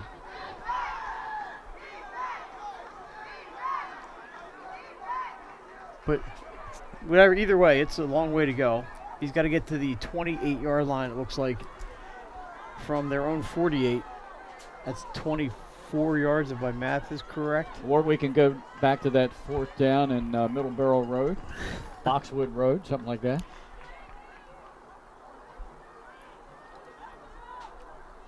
I think they just want to make sure they got everything spotted in the correct place. Yeah. Head coach Matt Carey having a little conversation there a few moments ago with John Patterson, our referee. All now right, it looks like we're ready to go. Yep, no, maybe we're not. Timeout. Timeout by Red Lion. Coach Anderson wants to get everybody on the same page here. Red Lion.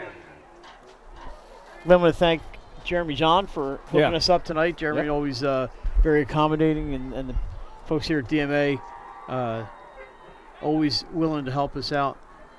So thank you, Jeremy and Coach Carey, Coach Anderson, for getting you stats and information this week. So we are well prepared, and always helps. And all the coaches and teams, we rarely have a team or a coach that doesn't hook us up. So yeah. So unofficially, we have Barber for Red Lion with about 140 yards rushing, 85 rushing yards for Taj Bowden, and Makai Corbin with just under 40 yards on the ground. And that was the story in the game offensively for both teams. It was the rushing attack of the Lions. Yeah, it fell behind 12-0. The defense tightened, and the offense went to the ground. Shut them out the rest of the way until right here. Normally, we'll see what happens. If Buddinger's not throwing the ball, that it's going to be tough for Red Lion, but they had that three-headed monster in the backfield. Brantley back to throw. He lets it go, and it's over everybody's head, incomplete. That was a tight spiral there, but incomplete. Pass intended for number 4. And Red Lion, for all intents and purposes, can run out the clock. All right, Mike, this is all yours. You take it home. There's your close right there with the read. And I'm going to go down and interview our player of the game. Glenn's going to head down, and we're going to tell him it was going to be a surprise. Oh, let's surprise. It's a surprise, all right. You can take these binoculars and see who I have. I think I know who we have. So we're going to... I get to do 50 seconds of kneel downs. Hold the power on for go turn blue. Okay. Thanks,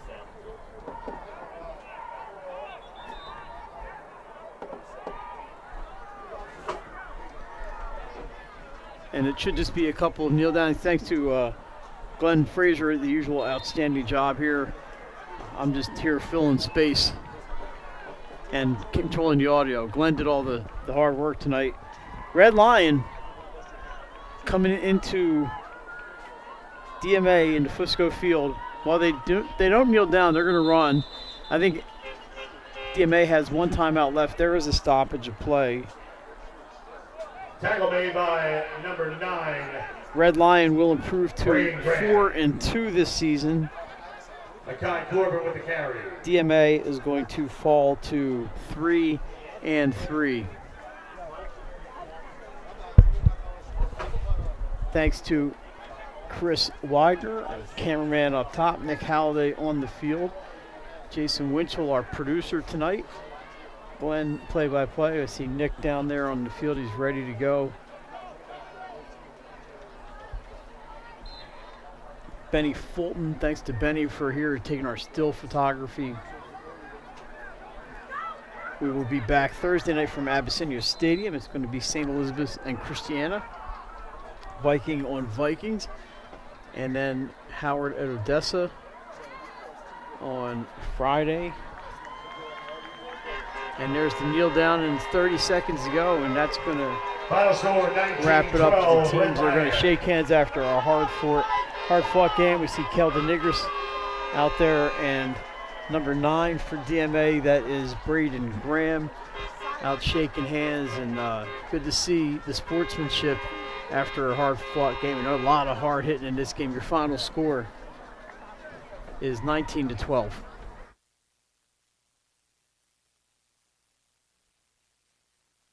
Let's take a quick break here, and we'll be back, we hope, with our player of the game.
All right, we're back at Fusco Field, and we are waiting for our player of the game to join Glenn Fraser down on the field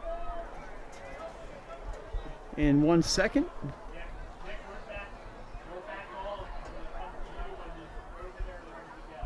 And all right, so let's send it down to the field. Glenn Fraser with our player of the game. Glenn, take it away. DE 302 player of the game, wearing the bling bling, and on a night where defenses really controlled this ball game, we had to have a defensive player.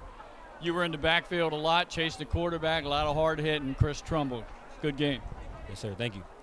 Tell me about your defensive plan coming into the ball game tonight. How you prepared for this? We prepared good. We watched a lot of film to make sure we get mismatches, putting speed on the edge. We put another outside linebacker up instead of another DN, so coach did a good job game planning. You, like many players, play both sides of the football. What do you like better, offense or hitting people? Defense. Sure, yeah. Tell me now, going forward now in the season, you're in a good position right now in your district. You're now 2-0. Upcoming game next Saturday, I believe, in Mount Pleasant. Yeah, I think we just got to go into it like we did this week. Not look at anybody too low, not getting any trap games or anything like that. So, yeah, let's keep the same game plan every week. All right, there's your player of the game, Chris Trumbull. Good job. Thank you. Back to you upstairs, Mike. All right, Glenn Frazier, thank you very much. Thanks to both coaches, Matt Carey and Ken Anderson, as well as Athletic Director Jeremy John. For the entire 302 Sports crew and my broadcast partner, Glenn Frazier, I'm Mike Lang. Jason Winchell is your producer. Chris Widener, your cameraman, Nick Halliday, and Benny Fulton down on the field. Final score brought to you by the Dover Federal Credit Union. It is Red Lion 19, Delaware Military Academy 12. Thanks for joining us here on this free live stream on Delaware Sports, powered by 302. We will see you Thursday night from Abyssinia Stadium.